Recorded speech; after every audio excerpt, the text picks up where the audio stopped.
Assalamualaikum warahmatullahi wabarakatuh.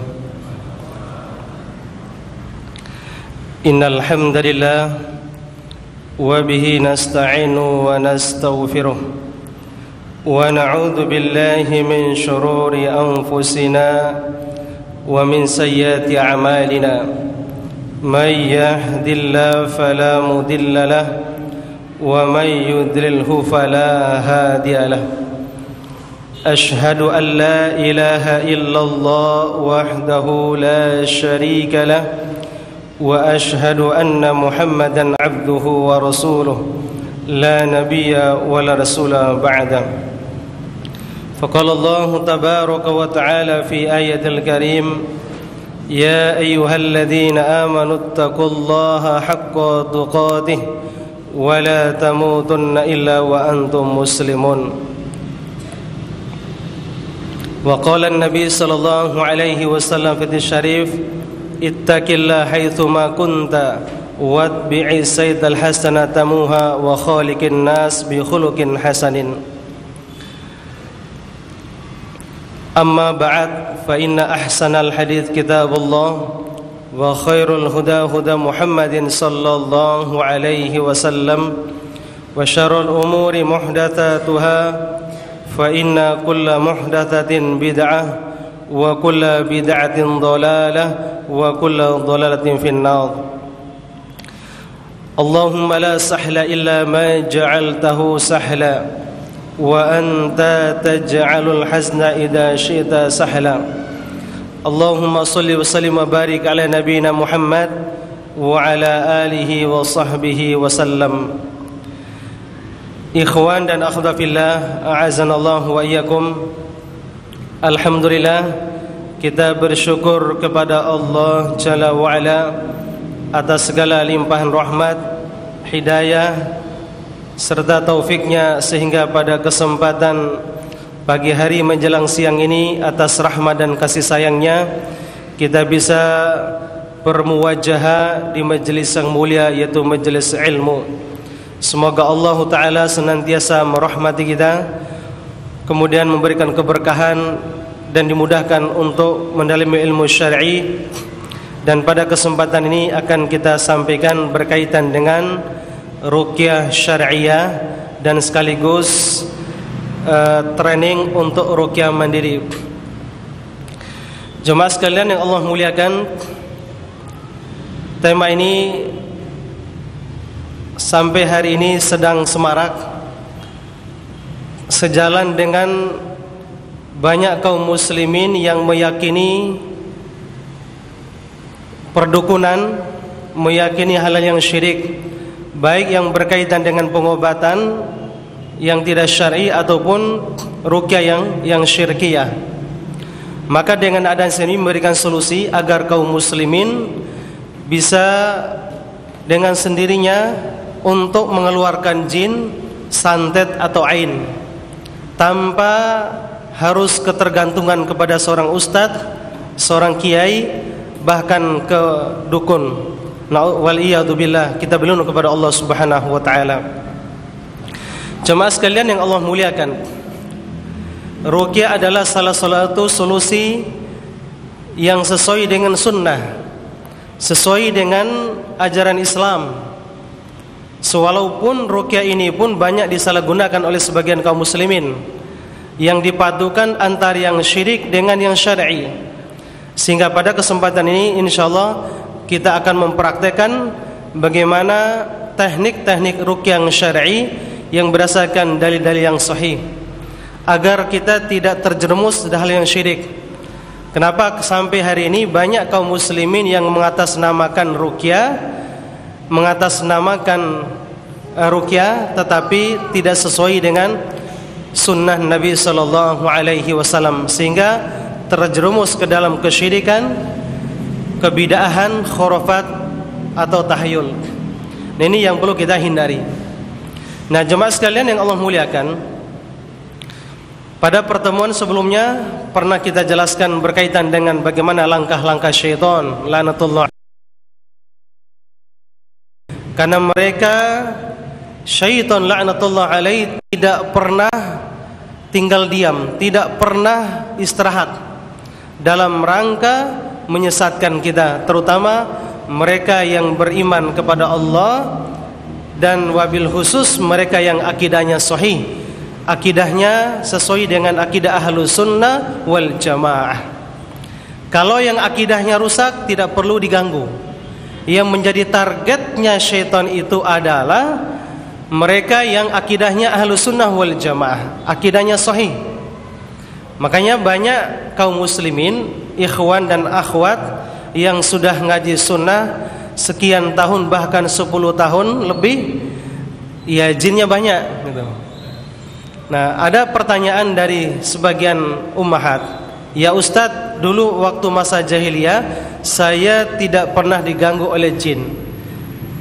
Tapi qadarullah setelah saya mengenal sunnah, justru jin itu banyak di badan saya. Gangguan-gangguan itu banyak. Saya jawab, dulu ibu waktu masa jahiliyah, kenapa jin itu tidak mengganggu? Karena temannya, karena sahabatnya. Menjadi justru musuh daripada syaitan tersebut, ya diantaranya antum yang sudah akidahnya benar, akidahnya sahih. Makanya jangan heran ada sebagian ustadz yang Ahlus Sunnah terkena gangguan jin. Makanya banyak di kalangan ustadz, para asatid yang berakidah Ahlus Sunnah, ya justru jinnya banyak gitu. Kenapa? Karena beliau istiqomah di atas dakwah yang benar, dakwah yang hak, mendakwahkan akidah yang sahih, sehingga tidak sedikit kaum muslimin yang iri dan dengki, tidak sedikit kaum muslimin yang membenci dakwah yang hak ini, karena mereka tidak bisa menampakkan permusuhan dengan fisik, akhirnya main belakang, karena mungkin takut berhubungan dengan hukum, tapi mereka main belakang, artinya lewat kiriman santet. Makanya banyak ustadz-ustadz kita yang terkena santet, ustadz-ustadz yang Ahlus Sunnah yang kena santet. Bahkan antum pun ketika mulai menjalankan sunnah pada diri antum dan keluarganya, maka syaitan siap untuk menyesatkan antum atau berusaha menghalangi mengenal Islam yang sahih. Nah, jemaah muliakan, maka syaitan tadi 24 jam tidak pernah tidur dalam rangka menyesatkan kita. Jemaah kaum muslimin, a'azanallahu wa iyyakum. Ya. Jemaah sekalian Allah muliakan, di antara cara syaitan laknatullah alaihi, ya, di antara cara syaitan laknatullah alaihi menyesatkan kita, yaitu akan masuk ke tubuh kita lewat peredaran darah. Dia akan masuk ke tubuh kita lewat peredaran darah. Sebagaimana disebutkan oleh Rasulullah SAW dalam Sahih Bukhari, inna syaitan yajri min ibni Adam majrodam. Sesungguhnya syaitan itu masuk ke tubuh seseorang lewat peredaran darah. Makanya di antara cara-cara syaitan, ini berdasarkan pengalaman saya, Nabi SAW mengatakan hadis tadi masuk lewat peredaran darah, tapi Nabi tidak menjelaskan apakah lewat kepala, tangan, kaki, atau lewat belakang. Tidak dijelaskan seperti itu. Hanya saja Allah mengatakan dalam Al-Quran, syaitan akan mendatangi kalian lewat depan, samping kiri, samping kanan, dan belakang, tapi tidak menjelaskan dari atas. Ini syaitan mendatangi, tetapi kalau masuk ke tubuh kita tidak dijelaskan oleh Nabi SAW. Ini menunjukkan bahwa hampir semua anggota tubuh kita bisa dimasuki oleh syaitan, oleh jin. Nah, jemaah sekalian muliakan, berdasarkan pengalaman saya, banyak jin itu masuk lewat ujung kaki, yaitu di sela-sela kuku. Makanya ketika antum tidur waktu maghrib, jin itu masuk lewat ujung jarinya, terkadang kukunya seperti keangkat gitu. Kukunya keangkat. Nah, biasanya itu boleh jadi jin atau santet masuk ke kakinya. Nah, terkadang juga kalau memang masuk ke kaki, biasanya akan terjadi hal-hal yang tidak enak di kaki, yaitu bisa lumpuh mendadak, bisa sering ngilu, sakit-sakitan, atau kakinya berat, atau jalan sebentar dari jalan raya sampai ke sini, biasanya terasa pegel, baru sebentar gitu. Itu biasanya gejala-gejala jin sudah masuk ke kaki kita. Biasanya hal ini terjadi bisa di pasar, bisa di rumah kita, mungkin ada yang hasad ke rumah kita, atau boleh jadi di beberapa warung makan. Kalau antum yang buka warung makan, insya Allah dijamin aman dari hal itu. Tapi masalahnya ada sebagian kaum muslimin yang tidak berakidah yang sahih. Ya, terkadang mereka mencari jalan untuk makan biar laris. Nah, biasanya di depan toko di rumah taruh biasanya untuk biar penglaris itu pakai terkadang bunga kembang. Ya.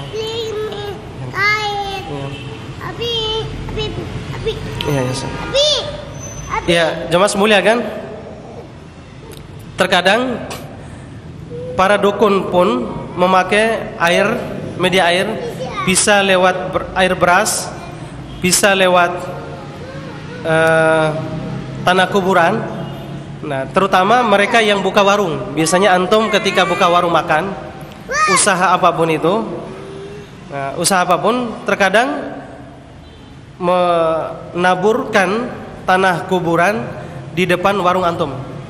Nah, biasanya ketika ada orang yang ingin makan di situ, kelihatannya tutup, padahal antum sering buka warungnya. Nah, itu biasanya terkena santet. Nah, terkadang kita yang jual pun kena gitu. Nah, biasanya kakinya suka nyut-nyut, suka sakit, pegel, ngilu, terus gampang kesemutan kalau duduk seperti ini. Ya. Nah, itu yang diantara gejala-gejala ada jin kaki. Terkadang jin juga bisa masuk lewat ubun-ubun. Kemarin yang terjadi di seorang bidan, jin yang masuk ke tubuhnya itu yaitu jin genderuwo. Ikhwati fillah, a'azanallahu iyyakum. Di antaranya adalah tadi syaitan laknatullah alaih akan masuk ke badan kita, yaitu lewat beberapa tempat. Di antaranya adalah lewat ubun, terkadang lewat tangan. Nah, biasanya kalau tangan ini itu paling efektif jin itu masuk. Ya, biasanya antum memegang benda-benda sihir yang ada di sekitar rumah antum, langsung ketika itu langsung strom. Atau antum tadi memijit istri atau suami, ketika memegang istri atau suami langsung ada strom di tangannya. Makanya tangannya sering kesemutan. Itu berarti di sekitar tangannya ada kesemutan. Bahkan yang belajar ilmu bela diri pun, belajar ilmu kebal, biasanya jin paling banyak di tangan atau di belakang sini. Nah, ketika antum mijit di sini, biasanya terkadang terpelanting. Coba antum mengecek di antara ikhwan yang masih ada jin di tangannya, yang dulu pernah belajar ilmu kebal, tekan di kelingkingnya gitu. Biasanya dia ketika kita pijit langsung terpelanting dia. Nah, gitu. Untuk ngecek jin di ada sekitar tangan. Nah, kenapa ada jin di tangan? Setiap ada orang yang ingin memenggal lehernya atau menusuk pakai benda tajam, ditahan di tangan, biasanya di sekitar tangan jinnya banyak gitu. Nah, bagaimana teknik untuk mengeluarkannya? Insyaallah nanti akan kita jelaskan. Ikhwati fillah, azanallahu yakum. Kemudian selanjutnya, terkadang jin itu bisa masuk lewat pelopak mata, di semata-mata. Ini yang terkadang membahayakan diri kita. Biasanya efeknya itu kalau jin tinggal di mata, itu bisa buta.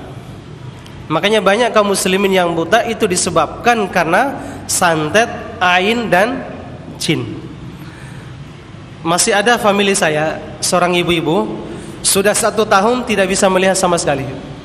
Setelah dibacakan ayat ruqyah, diusap begini, alhamdulillah bisa normal kembali. Subhanallah, itulah cara syaitan untuk merusak sistem komponen tubuh kita seperti itu. Ya. Kemudian terkadang bisa lihat mulut.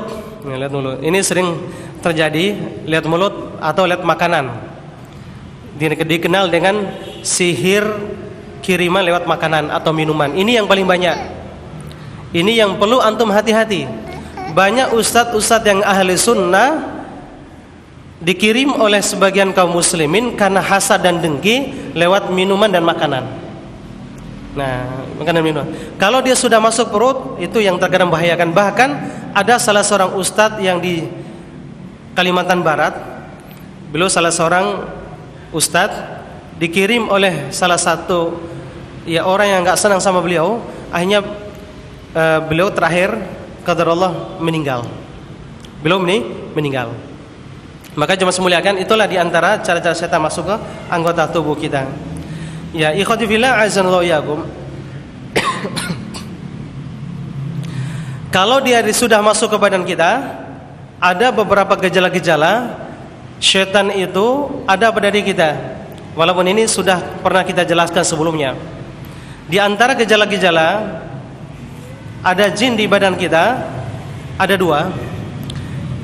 Ada dua, waktu tidur dan waktu sadar seperti ini.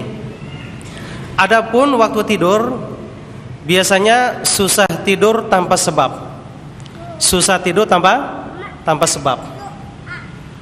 Kalau susah tidur karena ada sebab, mungkin banyak utang atau memikirin si doinya, nah itu boleh jadi ya mungkin ikan itu ada sebabnya. Itu bukan karena jin. Ya. Kemudian sering mimpi yang serem, mimpi yang sangat menakutkan, atau sering beradu gigi waktu tidur, ker gitu, atau sering mimpi berada di kuburan, atau mimpi berada di tempat yang kotor, atau mimpi bertemu dengan arwah nenek moyang.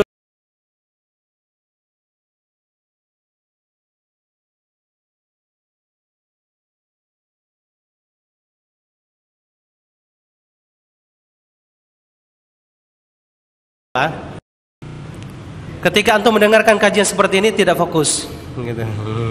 Tidak fokus, walaupun kelihatannya melotot, tapi hakikatnya pikirannya kemana-mana, gitu. Pikirannya kemana-mana. Nah itu gejala-gejalanya. Ya, ikhwatifillah azallahu yakum, ada di buku yang kami tulis. Ini agak tebal tapi belum dicetak, gitu. Ini cara sunnah atasi santet, jin dan air. Ini agak tebal, gitu. Ini untuk pendalaman saja. Ya, jemaah sekalian Allah muliakan.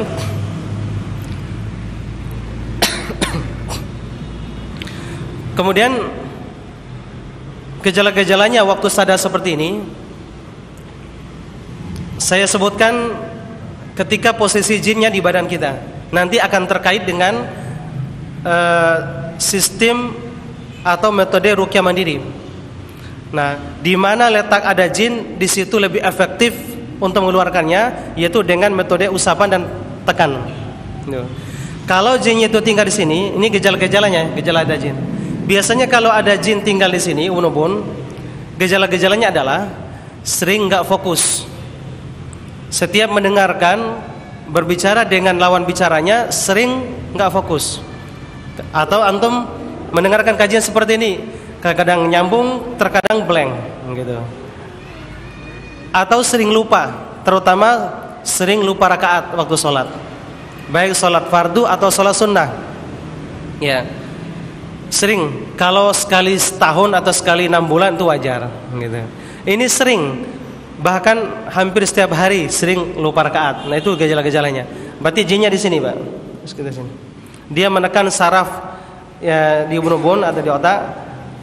Sehingga terjadi sering lupa. Kemudian sering migrain kalau di kepala sini, sering migrain, sakit kepala, sering pusing, atau sering sakit kepala yang tidak diketahui penyebabnya. Makanya ada salah seorang ibu-ibu jamaah kita yang pengurus Ibnu Hajar, pesantren Ibnu Hajar itu, jamaah kita juga. Beliau sudah sakit selama 10 tahun. Setiap hari harus minum obat. Dan terakhir dokter memutuskan harus operasi.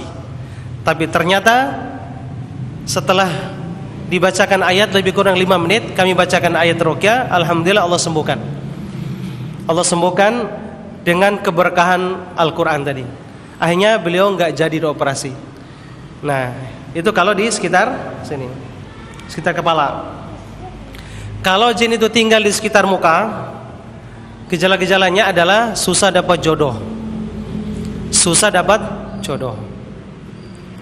Kalau sudah menikah, biasanya suami ketika melihat istri, terkadang wajahnya berubah.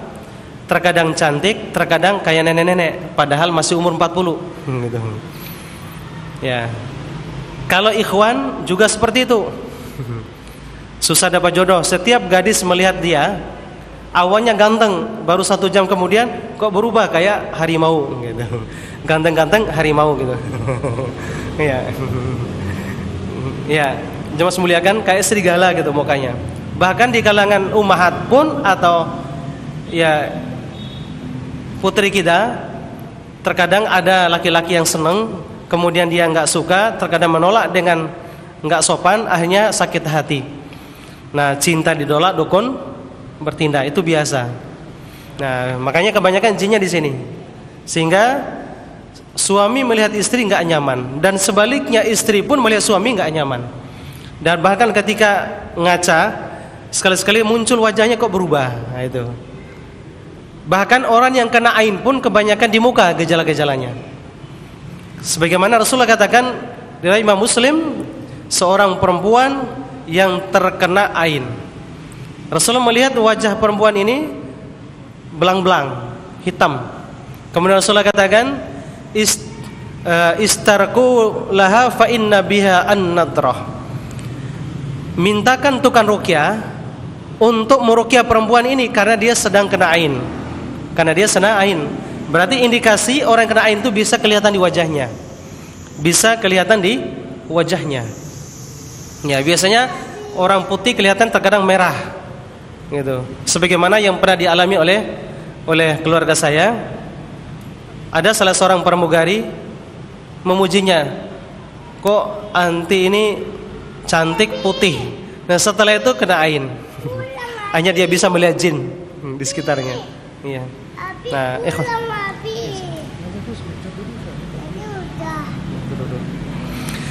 ya, ikhwati fillah azanallahu iyyakum. Itu gejala-gejala ada jin. Kalau jin itu tinggal di pelupuk mata, gitu. Makanya nanti ketika kita ruqyah mandiri, kita usap sesuai yang kebutuhan kita nanti setelah kita seluruh badan, gitu. Di pelupuk mata, gejala-gejalanya adalah gampang ngantuk.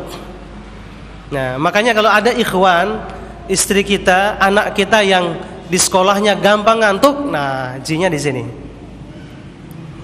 Ini gampang ngantuk. Gampang ngantuk tapi susah tidur.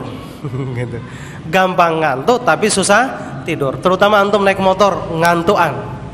Setiap mengikuti kajian ngantuk juga. Ada sebagian ikhwan setelah saya khutbah, dia mengeluhkan ke saya, Ustadz, setiap saya mendengarkan kajian, ketika Ustadz memulai innal hamdalillah, ngantuk. Gitu. Kapan selesainya? Ketika Ustadz mengucapkan subhanakallahumma rabbana, baru bangun. Gitu. Nah, ternyata jinnya banyak di pelupuk mata. Makanya gejalanya juga adalah tadi susah tidur. Malam susah tidur. Tadi bukan karena banyak utang gitu. Nah, makanya jin tinggal di sini sehingga mata ngantuknya luar biasa. Waktu sudah malam jam 12 ngantuk, jam 10, 11, 12 ngantuk. Tapi ketika ingin tidur susahnya luar biasa. Jinnya di sini. Tinggal sih. Jin yang menekan di sini sehingga matanya melek terus gitu. Walaupun merem tapi nggak bisa tidur di sini. Ya. Dan gejalanya juga adalah terkadang buram, terkadang terang, terkadang buram. Nah, kalau buram terus, nah berarti boleh jadi diabetes kan gitu. Berarti medis gitu. Buram terus atau buta terus, bisa juga bisa kena santet atau kena ain. Iya, di sini, Pak. Ya. Ya, jemaah muliakan, terkadang jin juga masuk ke mulut. Dia tinggal di sekitar lidahnya sehingga terkadang seseorang tersebut susah untuk berbicara. Bahkan ada salah seorang ya jemaah itu susah bicara, nggak bisa ngomong. Ketika dibacain ayat, tekan di lidahnya, alhamdulillah langsung bisa ngomong. Gitu. Ada juga lidah. Gitu.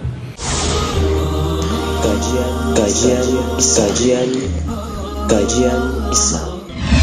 Ada salah seorang syekh di Madinah, beliau terkenal suka memberikan khutbah hampir setiap hari. Sibuknya beliau. Tiba-tiba suaranya hilang. Diobati dengan berbagai pengobatan, ternyata nggak bisa. Disarankan untuk ruqyah, beliau ruqyah mandiri, alhamdulillah sembuh, bening kembali suaranya.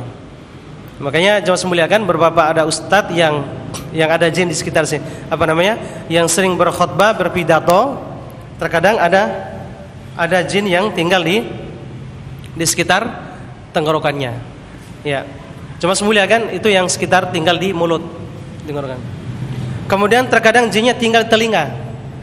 Kalau tinggal telinga, gejala-gejalanya adalah sering berdenging telinganya, atau agak kurang pendengarannya dari telinga sini. Biasanya kebanyakan itu di kalangan perempuan yang senang musik. Biasanya kalau orang yang senang musik, dengar musik, biasanya jinnya di sini kebanyakan itu, karena dipicu oleh jin tadi. Ayo silakan dengar musik gitu. Makanya jemaah semuliakan, hati-hati sering dengar musik. Nah, apalagi anak gadis kita sering dengar musik, taruh handset di sini. Wah, udah. Setiap saya meruqyah anak gadis yang suka musik, kebanyakan jinnya tinggal di sini. Nah, selanjutnya jinnya sekitar di tenggorokan. Kalau di tenggorokan, gejala-gejala adalah sering batuk, bahkan batuknya menahun. Ada salah seorang teman yang tamatan Libya, seorang ustadz. Ustadz ini setiap imam selalu batuk. Kalau enggak imam enggak. Allahu Akbar. Alhamdulillahirabbil gitu batuk. Kalau enggak imam enggak. Nah, beliau meruqyah sendiri enggak. Saya coba pas ketemu saya lagi naik motor, pas pinggir jalan gitu. Coba Ustadz, saya bacain Bismillahirrahmanirrahim. Tak gini. Loh, alhamdulillah lega, udah enggak batuk lagi. Nah, subhanallah. Nah, kita coba baca bismillah. Bismillah. Usap gini. Nah, itulah metode usap itu dahsyat sekali. Ya. Coba Ustaz, saya usap di sini.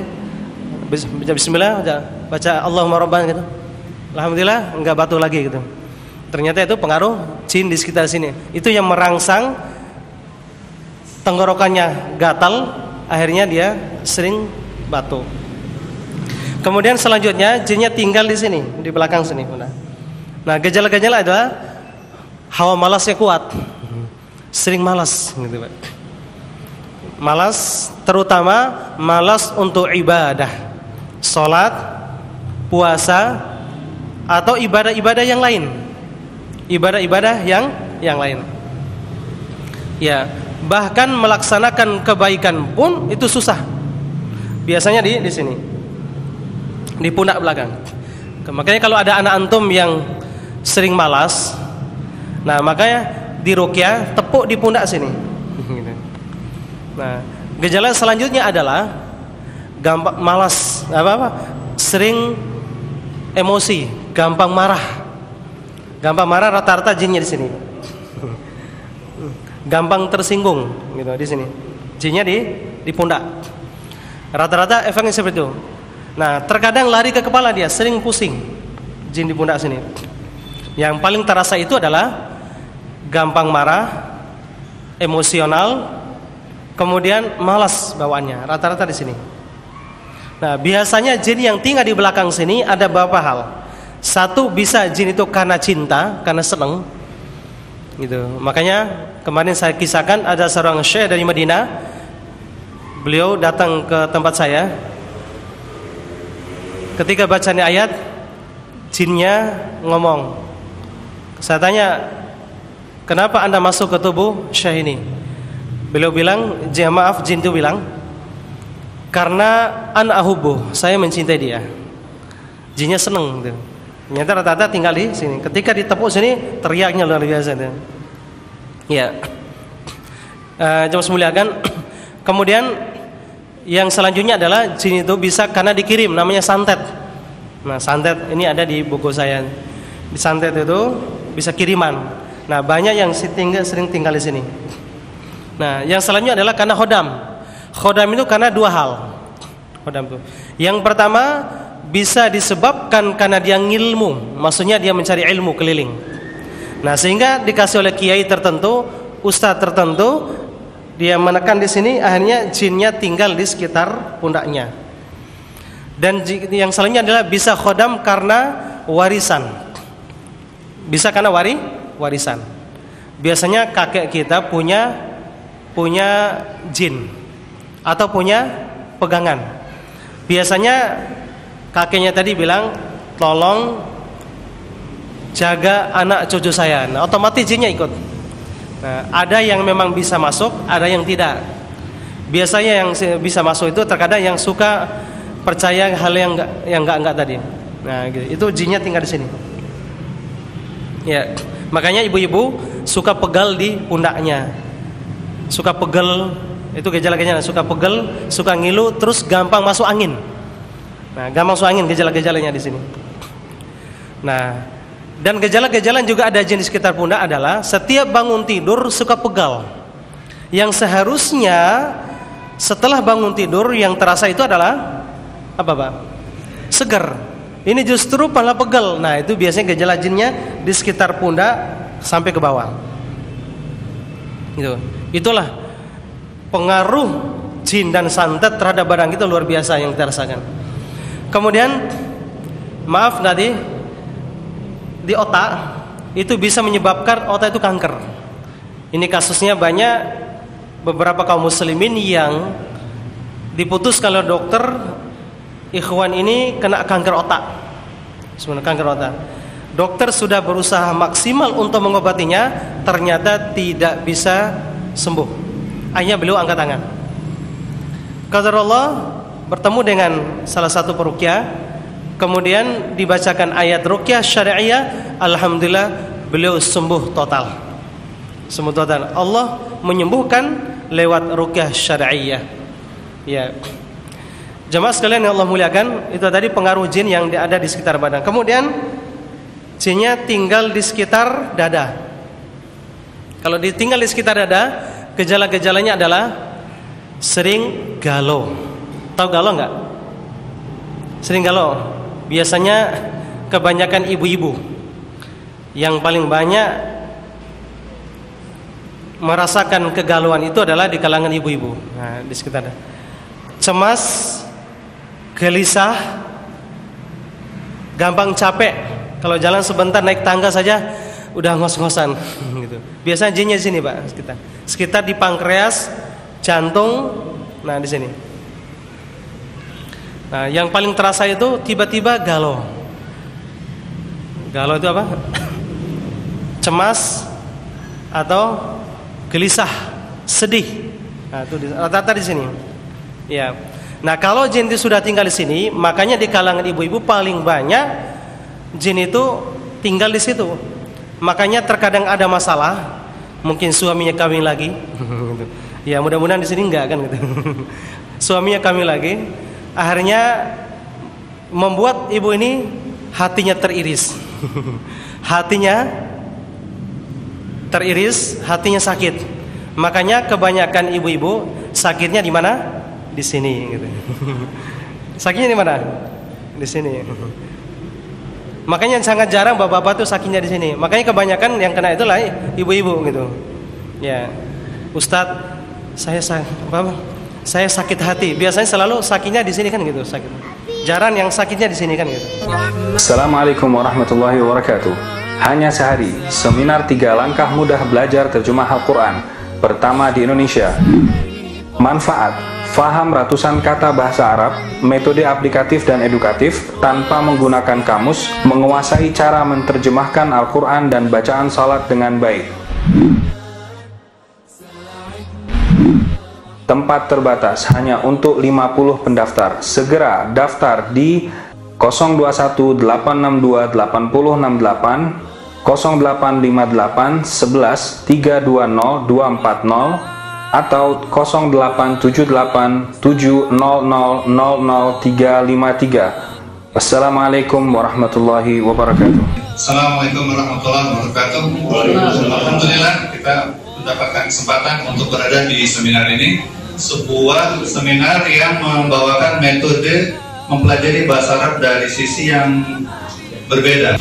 Ternyata mempelajari Al-Quran, bahasa Al-Quran itu yang tadinya terasa sangat sulit, tapi dengan motada-motada yang seperti ini, dengan memberikan kunci-kuncinya, ternyata hal itu telah merubah persepsi saya. Alhamdulillah setelah aneh mempelajari buku ini, ternyata aneh mendapatkan kemudahan untuk memahami, mempelajari terjemah Al-Quran. Subhanallah, sekarang aneh udah bisa mengerti untuk terjemah Al-Quran itu sendiri. Kajian Islam. Ikhwati fillah azallahu iyyakum. Nah, biasanya kalau lari ke jantung, ada salah satu ustadz kita. Beliau salah seorang ustadz senior, muridnya Ustadz Hakim Amir Abdad. Itu beliau teman saya. Beliau dioperasi jantungnya. Nah, ketika diruqyah, jinnya ngomong, "Ustadz, sebenarnya jantung Ustadz ini tidak perlu dioperasi. Tidak perlu dioperasi. Saya yang grogoti jantungnya. Makanya jantung itu terjadi penyempitan, saya yang cekik jantungnya. Makanya sempit gitu." Jinnya itu namanya Jamilah. Subhanallah, namanya Jamilah, Islam lagi. Saya ajak, "Mau nikah sama saya enggak?" "Oh enggak mau dimadu, sorry," katanya. Saya enggak mau dimadu, Pak. Jin aja enggak mau dimadu, Pak. Apalagi istri antum kan gitu. Ya. Jamaah semulia kan, tapi minum madu sih ya enak gitu. Kalau minum madu enak, tapi kalau di madu terkadang itu yang terkadang susah diterima oleh sebagian ya ummahat kita. Ikhwati fillah azallahu iyyakum. Ya itu. Kemudian yang selanjutnya di sekitar dada ini yang paling banyak tekan itu adalah di daerah ulu hati di sini. Makanya kalau antum merasa gelisah, sedih itu tekan di ulu hati. Baru diusap, kemudian diarahkan ke mulut. Nanti kita akan praktekkan. Ya. Makanya kalau antum atau ibu-ibu umurnya masih 40, jalan nyebrang jalannya udah nggak kuat, atau baru 1 kilo udah ngos-ngosan, naik tangga cuma 10 meter naik tangga udah nggak kuat. Nah itu biasanya rata-rata jinnya di sini. Iya. Kemudian yang paling terasa itu adalah takut yang berlebihan. Takut yang berlebihan. Tadinya enggak, dia seorang pemberani. Tiba-tiba dia rasa takutnya, muncul rasa takut yang luar biasa. Padahal dia sudah lawan, tapi muncul rasa takut tersebut. Takutnya enggak jelas. Gitu. Nah ini biasanya rata-rata jenis ini. Makanya kalau antum tahu gejala-gejala tadi, ketika antum meruqyah diri sendiri ataupun meruqyah istri serta meruqyah orang lain, nah, makanya antum lebih mudah untuk mengeluarkan tadi atas izin Allah Subhanahu wa taala. Ya. Kemudian selanjutnya kalau di perut, tinggal di perut. Kalau jin itu tinggal di sekitar perut, nah gejala-gejalanya adalah mah yang tidak kunjung sembuh, selalu perih di perutnya, perih di perut. Makan 1 sendok sudah terasa kenyang. Gitu. Makan 1 sendok sudah terasa kenyang, itu di sekitar perut. Atau perutnya sering begah, gitu. Sering mual. Atau gejala-gejala yang paling terasa itu adalah setiap mau sholat sering buang angin. Maaf bahasa kasarnya, sering kentut. Ya, setiap mau sholat, baru sedang wudu, selesai wudu, pingin buang angin. Kalau lolos sedang wudu, biasanya diganggu waktu sholat. Baru rakaat pertama Allahu Akbar, mau sujud, tiba-tiba keluar. Itu gejala-gejala sudah jelas. 90% atau 99% boleh jadi itu adalah kemasukan jin atau santet. Ya, ikhwati billah azallahu iyyakum. Maaf tadi saya lupa, di sekitar ini, di sekitar ASI kalau ibu-ibu, payudara. Biasanya kalau ada jin di sini bisa menyebabkan kanker payudara. Ini sering terjadi di kalangan ibu-ibu. Sampai kemarin ada ibu-ibu umur 40 kanker payudara stadium 4. Akhirnya karena sudah terlanjur seperti itu, ya ini kembali ke medis kan, tapi harus diruqyah juga. Itu jinnya numpuk sekali, banyak sekali. Makanya hati-hati istri antum. Nah, makanya pentingnya kita ruqyah mandiri, belajar ruqyah seperti ini untuk membawa keberkahan dan kebaikan sehingga ibadah pun nyaman, dan juga jangan sampai kita sering sakit-sakitan sehingga terganggu untuk belajar sunnah kan gitu. Sangat terganggu sekali kalau ada jin dan santet di badan kita. Nah, makanya hati-hati, maka sering di ruqyah mandiri itu. Nanti kita akan sama-sama untuk belajar nanti insyaallah. Selanjutnya adalah tadi di sekitar perut bisa menyebabkan kanker perut. Ada salah seorang profesor, ini beliau guru besar di Universitas Indonesia. Beliau guru besar Universitas Indonesia ilmu kedokteran. Sudah diperiksa oleh profesor yang lain, begitu juga profesor yang lain, memutuskan penyakitnya ini, yang lainnya berbeda. Nah, ternyata setelah kita baca ayat, karena terasa di sekitar perut, tiba-tiba penyakitnya pindah ke belakang. Nah, berarti ini bukan medis, ini permainan non medis, permainan jin dan santet. Nah, biasanya yang terasa sekitar ini adalah kiriman lewat minuman atau makanan, gitu Pak. Gejala-gejala yang antum merasakan di sekitar perut, sering buang angin ketika mau sholat, atau perutnya bermasalah. Nah, biasanya ini ibu-ibu paling banyak. Dulu sebelum menikah dengan antum, istri kita banyak yang ngincar, banyak yang seneng. Kemudian cintanya ditolak, akhirnya dia dikirim lewat makanan tadi. Ini sering terjadi di daerah saya.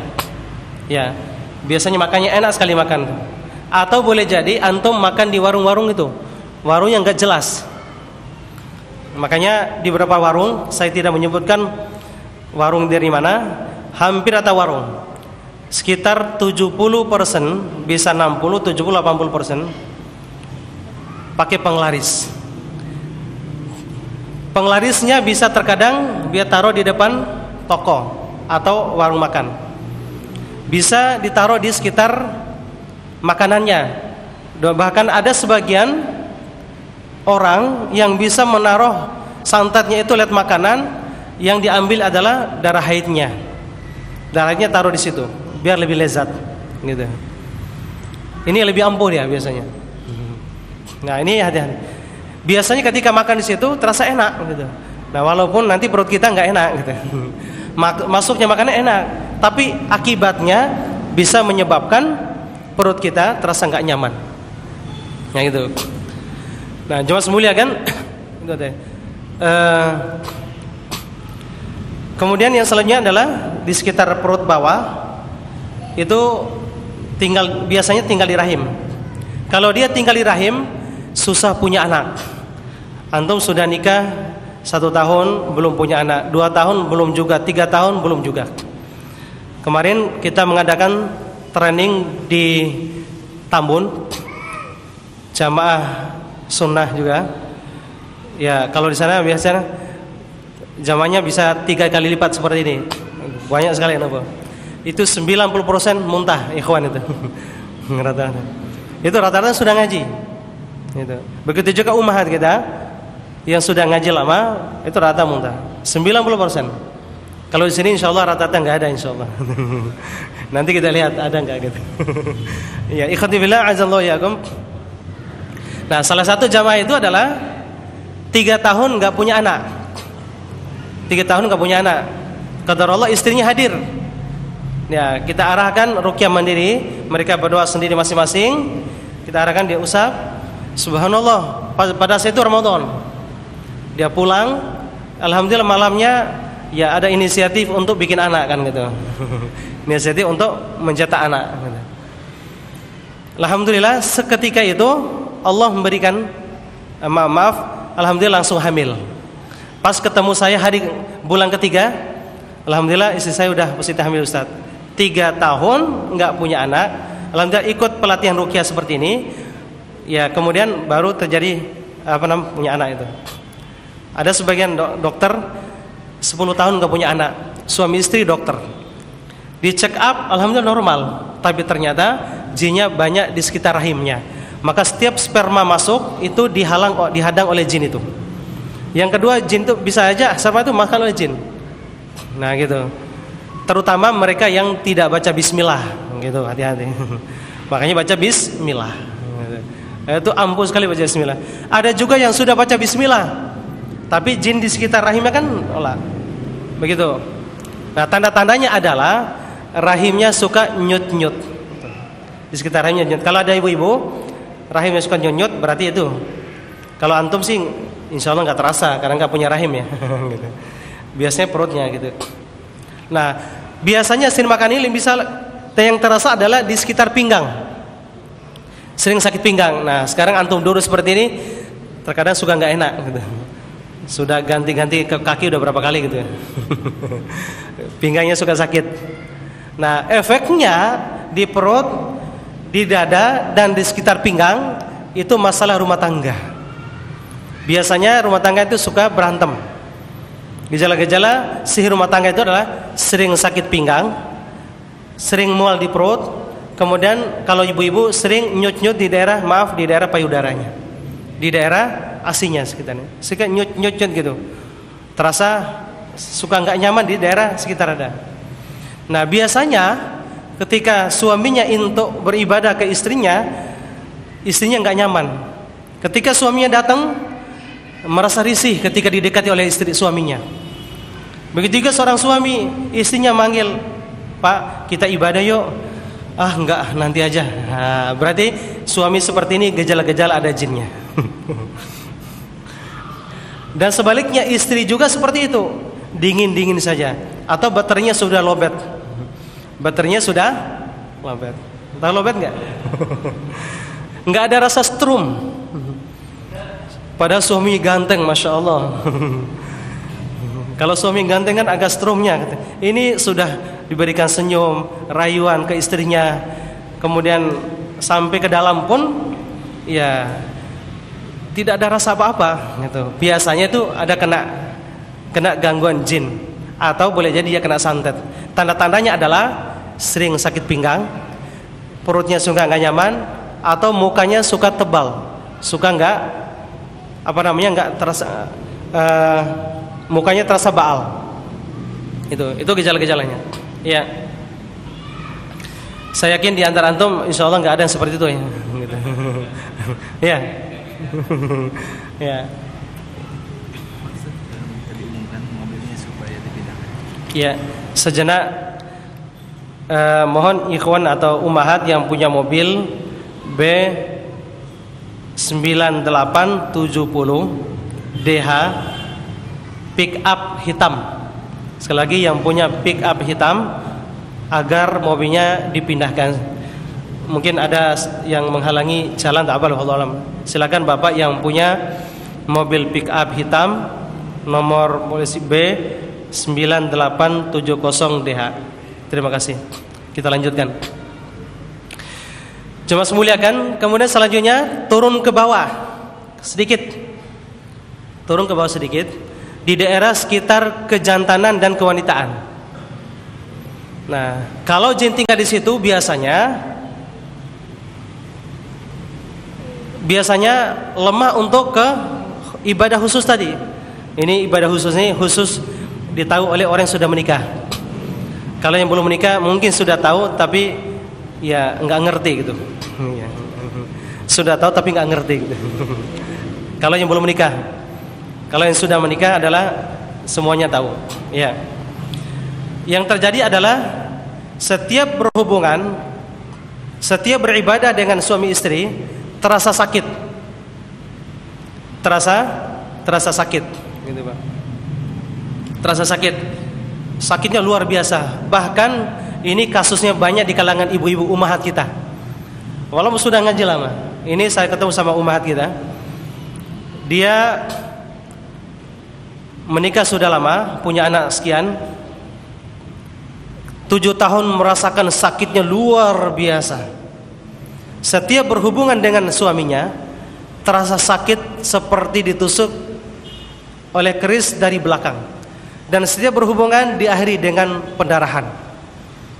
Hampir setiap hari. Kalau setiap hari dia berhubungan, setiap hari pendarahan.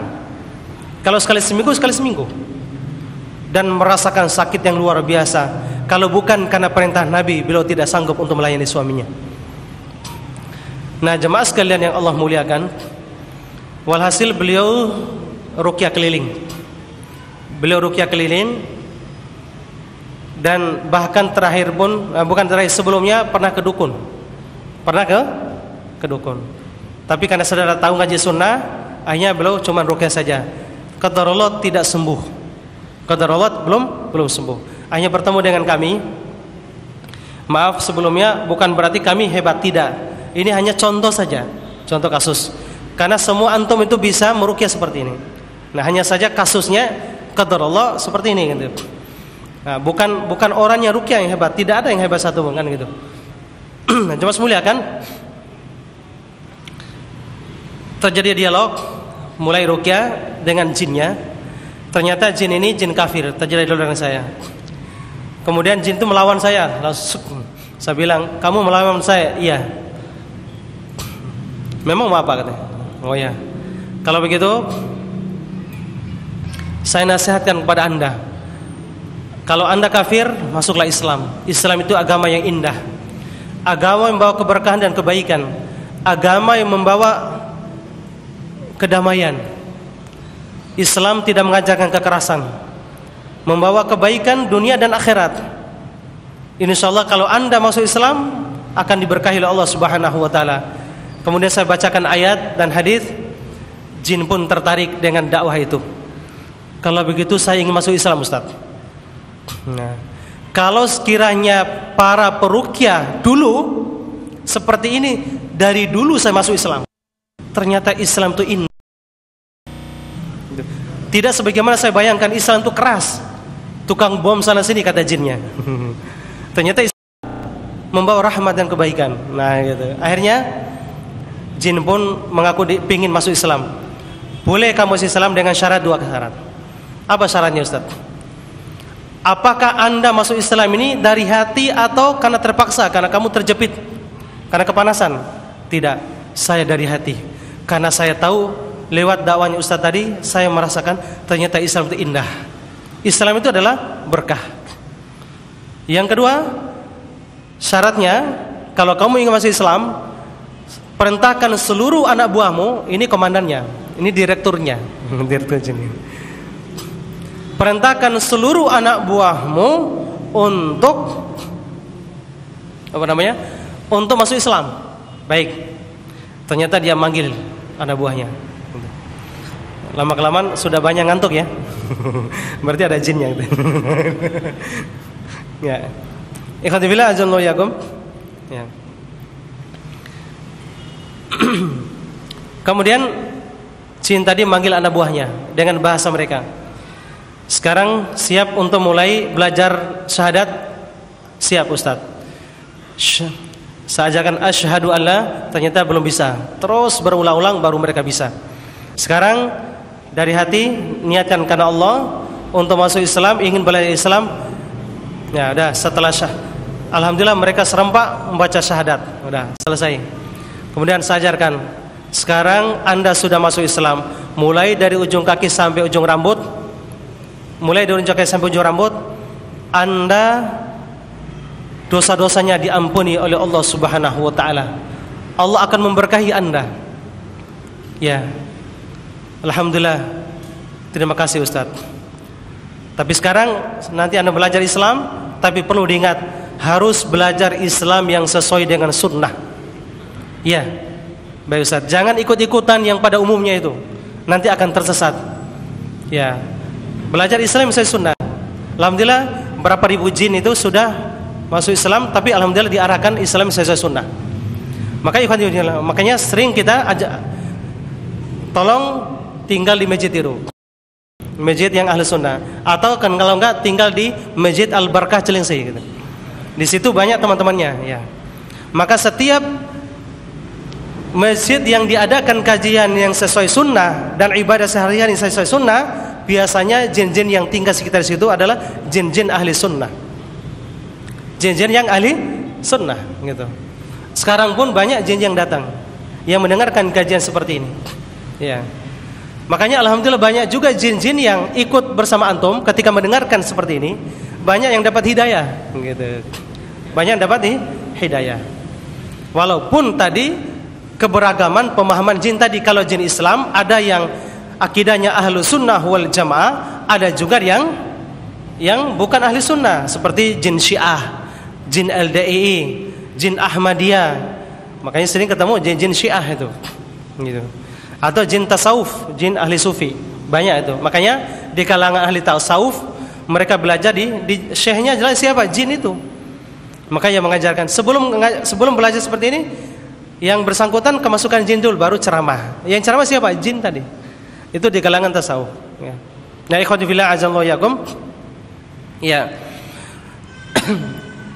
Itu tadi jin-jin yang tadi alhamdulillah dia masuk Islam dan saya arahkan untuk masuk Ahlus Sunnah wal Jamaah. Ya, ikhwati fillah, di kompleks saya yaitu Duta Indah. Duta Indah di situ sering ngajarkan kajian sunnah. Situ alhamdulillah Duta Indah di Bekasi, wan. Di perumahan Duta Indah. Setiap setelah saya ruqyah, saya suruh jin ini, kamu belajar sunnah, baik Ustaz. Tinggal di masjid ini, iya. Ternyata jin kita situ sampai kuotanya habis. Terakhir itu, maaf Ustaz, saya nggak bisa, jinnya sudah banyak di situ. Nah, ada ikhwan sudah lama ngaji sunnah, datang ke rumah. Setelah saya ajar nasihatin, itu jin di masjid ini jinnya yang ahli sunnah banyak di situ. Iya Ustaz, benar. Pertama kali saya masuk pintu masjid ini, masjid namanya Masjid Al-Ikhlas Duta Indah. Pertama kali masuk, tiba-tiba badan saya meriang, panas Ustaz, gitu. Pokoknya setiap saya masuk masjid yang ahli sunnah, masjid disebutkan oleh dia masjid ini dan itu, selalu meriang badan saya, Ustaz. Selalu panas. Tapi kalau masjidnya tidak ditegakkan di atas sunnah, artinya ibadah sehari-harinya ya tidak sesuai dengan dalil gitu. Ada yang ya melaksanakan amalan sehari-hari itu tidak sesuai dengan sunnah, ya nggak apa-apa, masuk biasa saja, Bang. Ternyata jin-jin yang di mana itu memang jin-jin kafir, jin-jin yang ahlul bid'ah gitu. Makanya jin-jin ahlul bid'ah itu nggak seneng kalau mendengarkan kajian yang ahlu sunnah, dia panas kupingnya. Tapi kalau jin-jin yang ahlu sunnah, mereka adem, senang gitu. Nah, ini jamaah semulia kan. Ini pengalaman saya itu di Lamongan, sebenarnya luar biasa. Banyak yang alhamdulillah jin ahlu sunnah itu yang mendapatkan hidayah. Kemarin namanya jin Al-Hasan Al-Ghazali, Hasan Al-Ghazali. Dia keturunan Siliwangi, dia harimau macan putih. Dia punya keluarga yang alhamdulillah rata baik. Nah, makanya saya ajarkan, kamu Islam, iya Ustaz, tapi bukan Islam sembarangan, tapi Islam yang ahlu sunnah. Saya bilang, iya Ustaz, saya sering dengar di radio itu. Nah, saya sering dengar radio Ustaz. Alhamdulillah saya juga sedikit-sedikit tahu ahlu sunnah itu seperti apa. Kata siapa? Kata jin itu. Ya, ya ikhwati billah azanallahu yakum. Itu diantaranya tadi saya dakwakan jin tadi. Setelah dia ikut ahlu sunnah, kemudian sudah syahadat, berarti kamu sekarang alhamdulillah sudah menjadi saudara saya. Enggak boleh mendolimi siapapun. Baik Ustaz, saya bertobat kepada Allah Subhanahu wa taala. Wa jazakallahu khairan, terima kasih atas ya pertolongan antum sehingga saya bisa dapat hidayah. Ya, kemudian dia belajar tadi. Setelah itu, kamu sekarang keluar. Hanya saya enggak ruqyah, cuma perintah dia keluar. Urus suaminya suruh tekan-tekan, alhamdulillah keluar sembuh total sampai hari ini, tidak pernah merasakan lagi sakit. Subhanallah, luar biasa tadi. Makanya ada metode seperti itu. Makanya tidak harus dengan kekerasan menghadap jin. Nah, ada juga lewat seperti itu. Ya, jemaah sekalian kalian. Kemudian haidnya enggak teratur, Pak. Haidnya enggak teratur, tanda-tanda di sekitar rahim dan kemaluannya. Haid enggak teratur, atau pipisnya sering sakit, atau ibu-ibu pipisnya sering anyang-anyangan, sering kelihatan sedikit-sedikit gitu. Itu gejala-gejala. Terkadang lari ke bawah di pahanya suka nyut-nyut, suka sakit. ke lutut, lututnya suka kesemutan. Nah, lututnya suka sakit, lari ke betis, lari ke kaki. Nah, biasanya antum duduk seperti sering kesemutan. Tapi kalau antum duduk itu jangan duduknya kejepit, duduknya agak sedikit ini, duduknya agak ke depan sedikit gitu. Nah, kalau antum duduknya selonjor atau duduknya tidak tekan, kok kesemutan kakinya, itu gajah-gajahan di kaki. Nah, makanya hampir ya setiap hari, kalau ruqyah sih hampir setiap hari kan. Ya setiap hari kita ruqyah itu kebanyakan jin itu tinggal di kaki itu. Karena kita jalan di pasar. Di pasar itu paling banyak jinnya. Apa yang dikatakan Nabi SAW benar, bahwa tempat yang paling tidak disukai oleh Rasulullah adalah di pasar. Jin di pasar itu banyak sekali, luar biasa. Karena hampir seluruh pengusaha-pengusaha itu sekitar 70% pakai itu, kecuali mereka yang dirahmati Allah mengaji sunnah, ngaji yang benar gitu. Ya, itu gejala-gejala. Atau seseorang tersebut, maaf tadi saya lupa, jin di sini sering melihat makhluk halus, sering melihat jin.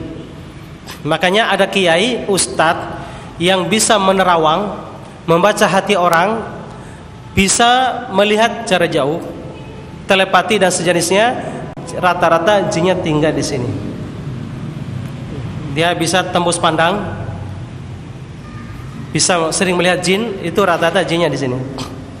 Anak indigo, ibu-ibu indigo, itu jinnya di sini, Pak. Ya, makanya antum bacain ayat Al-Fatihah, ayat kursi tiup, kemudian usap di sini, gitu. Insyaallah nanti akan sembuh. Ya. Ya, ikhwati fillah azallahu yakum, itu gejala-gejala ada jin sekitar badan kita.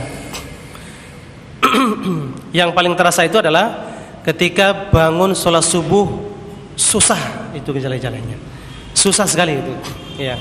Itu gejala-gejala. Nah, kalau terasa seperti itu, maka harus kita keluarkan jin itu. Maka itulah namanya timbul ruqyah syar'iyyah. Nah, ruqyah pun bisa dibantu oleh saudara kita kalau memang itu kelas berat. Seperti yang mungkin sudah ngilmu, ya, belajar ilmu kanuragan, belajar ilmu kebal, belajar ilmu menghilang, ini butuh bantuan. Tapi tidak harus antum minta ruqyah gitu. Tapi harus ya mungkin keluhkan ya masalahnya, baru ustaz tadi mengambil tindakan gitu.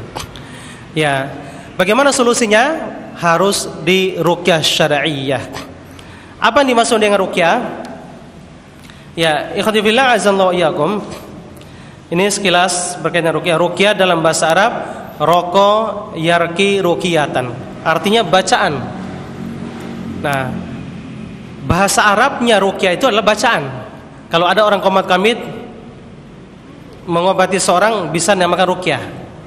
Walaupun seorang dukun qomat kamit juga ruqyah. Itu Pak ya.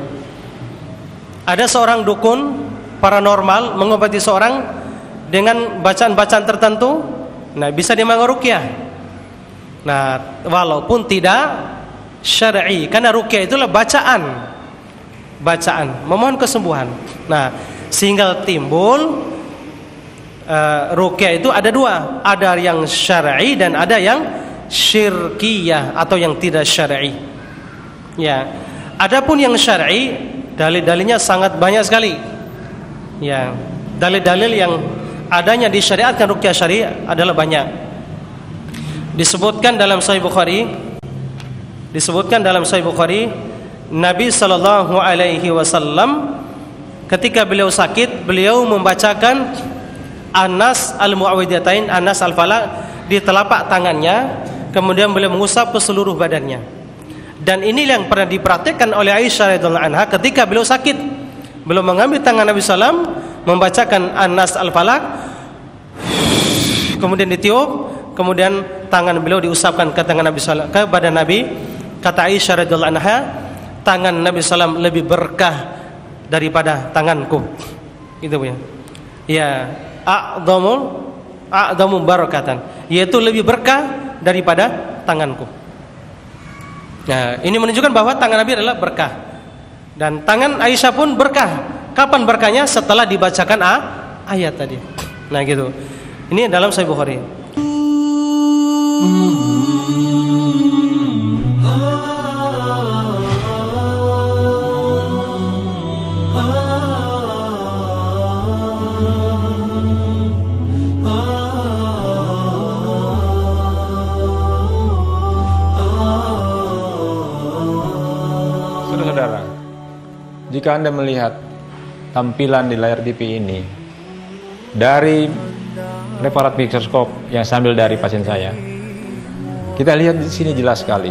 Ini adalah gambaran sel-sel darah merah yang menggumpal, yang melengket. Ini akibat karena pola makan yang tidak bagus. Sel-sel darah merah yang normal itu dia berpisah-pisah, berpencar-pencar. Akibat pola makan yang nggak bagus membuat pH darah menjadi asam.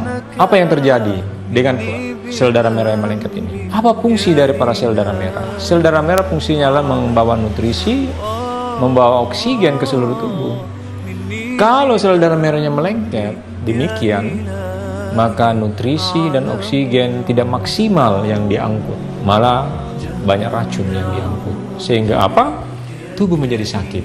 Di buku ini dijelaskan bagaimana caranya untuk dapat mengikuti pola makan Rasulullah. Alhamdulillah 30 kilo dalam 1 bulan saya berhasil turunkan dan badan saya terasa fit. Terdapat 3 kunci yang sangat prinsip dari ajaran Rasulullah dalam soal makan, yaitu sebagai berikut.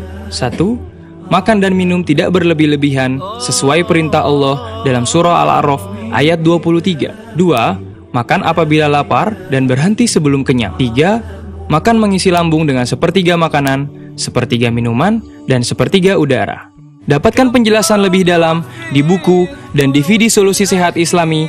Untuk pemesanan, ketik buku sehat, pagar nama, pagar alamat.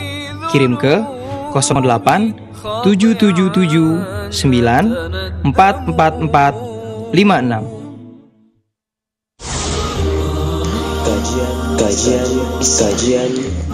Kajian Islam. Rasulullah SAW melihat sahabat yang sakit dada. Ya Rasul sakit dada, juga Rasulullah meruqyah. Ini menunjukkan bahwa ruqyah disyariatkan. Ya, syarat ruqyah yang syar'i itu adalah 1. Bacanya dari Quran. Berarti semua ayat Al-Quran dari surat Al-Fatihah sampai dengan surat An-Nas bisa digunakan untuk ruqyah syar'iyyah. Semua Al-Quran. Hanya saja ada beberapa ayat-ayat tertentu yang sering dipraktikkan oleh Rasulullah dan para sahabat. Itu ya. Di antaranya adalah Al-Fatihah, ini dalam Sahih Bukhari. Nah, ini nanti inti ruqyah ini nanti Al-Fatihah.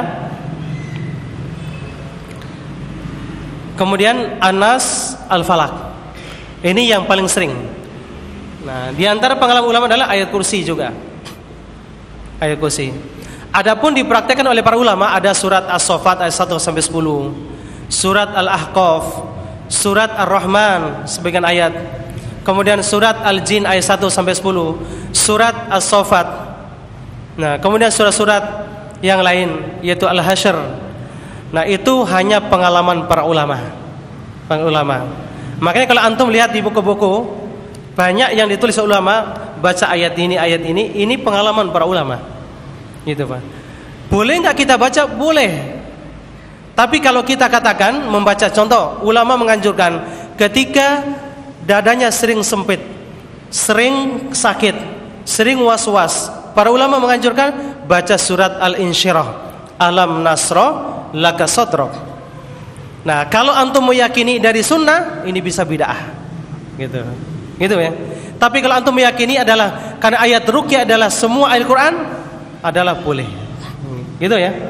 Bisa dibisakan. Makanya jemaah semuliakan, ketika kita meruqyah jumlah sekian kali itu, ini yang terkadang beberapa para peruqyah tergelincir kebidahan itu dalam masalah ini, menentukan jumlah. Gitu, Pak. Menentukan jumlah. Ada sebagian ustadz, berdasarkan pengalaman saya, ambil media tertentu, air putih atau madu atau haba sauda, bacakan ayat surat Al-Fatihah 7 kali. Kemudian minum. Ini butuh dalil. Dari mana dalil 7 kali? Gitu. Gitu ya. Nah, ini diputuskan 7 kali, diputuskan 5 kali, diputuskan 9 kali. Ini butuh dalil. Tapi kalau dijelaskan boleh 3 sekali, 5, 7 atau 8 atau 9 boleh. Tapi sebaiknya coba 7 kali. Nah, ambil dalil umum. Dari mana? Innallaha yuhibbul witir. Allah itu suka yang ganjil. Nah, dalil umum gitu. Tapi tidak harus. Kalau kita harus 7 kali, nih, mana dalilnya? Nah, gitu. Maka tidak ada ikatan harus baca 10 kali sekian kali kan gitu. Makanya kalau ada dalil, nah kita laksanakan. Kita sami'na wa ta'na. Kita tunduk pada dalil itu. Nah, makanya ada beberapa para peruqyah itu memfatwakan, coba baca, ibu baca sekian kali, 10 kali tanpa menjelaskan tadi. Nah, kalau ada jamaah kita yang awam, enggak pernah ngaji sunnah, ini harus 7 kali kata ustadz itu. Nah, ini timbul bid'ah baru. Gitu. Ikhwan fillah azza wa jalla. Begitu juga ruqyah, berapa kali? Harus sekian kali. Ini juga tidak ada dasarnya. Nah, ini kaitan ayat ruqyah tadi adalah syaratnya ruqyah syar'i adalah bersumber dari Quran. Yang kedua adalah bersumber dari sunnah, doa-doa yang diajarkan oleh Nabi sallallahu alaihi wasallam. Di antaranya adalah bismillahi arqiq wa min kulli syai'in udik. Ini doa yang dipraktikkan oleh Jibril alaihi salatu wassalam kepada baginda Nabi sallallahu alaihi wasallam. Itu harus hafal dia. Kemudian di antaranya lagi adalah doa Allahumma rabban nas adhibil ba's dan seterusnya. Kemudian as-sallallahu al-azim rabbal arsyil azim ayyasfik. Itu doa-doa yang diajarkan. Atau bismillah a'udzu biizzatillah wa qudrati min syarri ma ajidu wa hadir. Ini yang diperhatikan oleh Nabi sallallahu alaihi wasallam. Ya, ini adalah syarat ruqyah yang syar'i. Kalau ada bacaannya enggak jelas, qomat kamin enggak jelas, ini perlu ditanyakan. Nah, gitu, Pak. Cuma semuliakan timbulnya ruqyah syar'i karena bacaannya jelas, gitu. Kemudian ada yang ruqyah syirkiyah, ruqyah yang tidak syar'i. Ada yang pakai Al-Qur'an tetapi terkadang dicampur dengan yang syirik. Nah, baca ayat tetapi sebelum ruqyah manggil dulu ila arwah Syekh Abdul Qadir Jalani, ila arwah Imam Asy-Syafi'i, ila arwah Syekhuna, ila ila mursyidina, ila arwah gitu. Kirim dulu Al-Fatihah. Setelah nyampe ke Allah, artinya kirim Al-Fatihah ini lewat ini. Nah, kirim Al-Fatihah itu hakikatnya adalah memanggil ruh tadi. Arwah itu manggil ruh, memanggil jin tadi, gitu. Maka pengalaman saya banyak yang mengirim bacaan Al-Fatihah ke arwah-arwah itu justru yang datang adalah jin, gitu. Maka hati-hati mengamalkan hal seperti ini. Nah, ikhwan fillah azza wa jalla. Makanya beberapa para ustadz kiai-kiai sesepuh kita yang membuka pengobatan tampaknya kayak kiai, pakai jubah, masya Allah, berewokan, tasbihnya gede, sorbanya, masya Allah, luar biasa. Tampilannya lebih islami daripada ustadz beneran. Nah, gitu. Tapi prakteknya adalah dukun. Dia baca Al-Quran, tetapi tadi ada berapa bacaan-bacaan yang dicampur dengan kesyirikan tadi. Dari mana dapatnya itu? Mereka hasilnya dari mana, Pak? Wirid sehari-hari itu, Pak. Contoh, wirid la ilaha illallah 1000 kali hari Senin, 2000 kali hari Selasa, 3000 kali hari Rabu. Nah, kalau antum pingin mendapat ilmu kebal, nah, maksudnya pingin ini, maksudnya ya jangan coba gitu. Yang aneh-aneh gitu. Wirid itu la ilaha illallah atau wirid Allah 1000 kali. Allah. Nah, itu lama-kelamaan nanti datang jinnya. Hari pertama enggak, kedua nanti hari kesekian kali langsung datang. Tiba-tiba badan antum merasa kayak keangkat. Tiba-tiba ada cahaya yang datang. Akhirnya kalau antum enggak punya ilmu syar'i, oh ini malaikat. Ini cahaya Allah. Padahal itu jin tadi. Nah, ini jamaah mulia kan. Ini jangan tertipu dengan hal itu seperti itu. Makanya banyak kiai-kiai tertentu itu, maaf saya tidak menyinggung kiai tertentu, tapi ini pengalaman beberapa kiai, beberapa ustadz yang seperti itu. Karena ada kiai yang benar kan gitu, tapi ada juga yang kurang benar tadi. Nah makanya bisa menundukkan jamaah itu lewat wirid dengan baca la ilaha illallah, langsung jin ikut tadi. Nah karena memang tadi karena mereka mempraktekkan sebelumnya tidak sesuai dengan sunnah. Nah tentunya adalah la ilaha illallah adalah bagian daripada sunnah tadi, tapi cara mempraktekannya adalah tidak sesuai dengan sunnah. Ya. Kemudian selanjutnya adalah yang tidak syar'i ini adalah dia bercampur dengan tenaga dalam bacaan. Dicampur dengan tenaga dalam. Dia baca ayat tetapi pakai tenaga dalam. Tangkap. Nah gitu. Masukkan kemana? Kemana? Gelas ini, gelas. Ini botolnya ini Pak. Masukkan ke botol atau gelas. Nah ini jelas indikasi tidak benar. Siapapun yang mempraktekkan seperti ini, inilah cara-cara yang tidak syar'i. Masa jin yang gaib bisa dipegang? Kecuali jin itu menjelma, sebagaimana Abu Hurairah radhiyallahu anha memegang jin itu ya, memegang jin itu. Nah, tapi jamaah sekalian, ingin mempraktikkan seperti ini, ada sebagian syekh yang mengajarkan seperti itu. Ini saya tidak setuju. Misalnya antum ini punya kendala, kena sihir. Minta kepada Allah sebelum tidur, ya Allah, pertemukanlah hamba dengan jin itu. Pertemukanlah hamba waktu mimpi. Nah, ini jamaah semuliakan, lihat istilah seperti ini kalau saya kurang tepat. Justru kita berlindung kepada Allah agar dijauhkan dari syaitan. Kok ingin kita ketemu gitu? Memang sanggup kita ketika nanti kita tidur, kita pegang, kemudian kita cekik lehernya. Dari mana? Pernahkah Nabi SAW seperti itu? Pernah para salaf seperti itu? Makanya pengalaman seseorang itu jangan dijadikan alasan untuk dipraktekkan di masyarakat. Gitu. Pernah dengar seperti itu metodenya? Benar Pak? Ini sering sekarang. Nah, hanya minta kepada Allah, ya Allah pertemukanlah hamba dengan jin. Ya karena Allah kan ngasih, minta apapun dikasih kan gitu. Akhirnya waktu tidur terkadang ada yang datang jin, kemudian kita pegang. Nah, Abu Hurairah memegang jin itu tidak meminta. Beliau itu karena mencuri kan gitu. Nah, jin itu adalah menjelma, bukan wujud asli. Jin itu mau menjelma, gitu Pak. Ya. Jemaah sekalian yang Allah muliakan, itu waktu kapan tadi Pak? Waktu mimpi.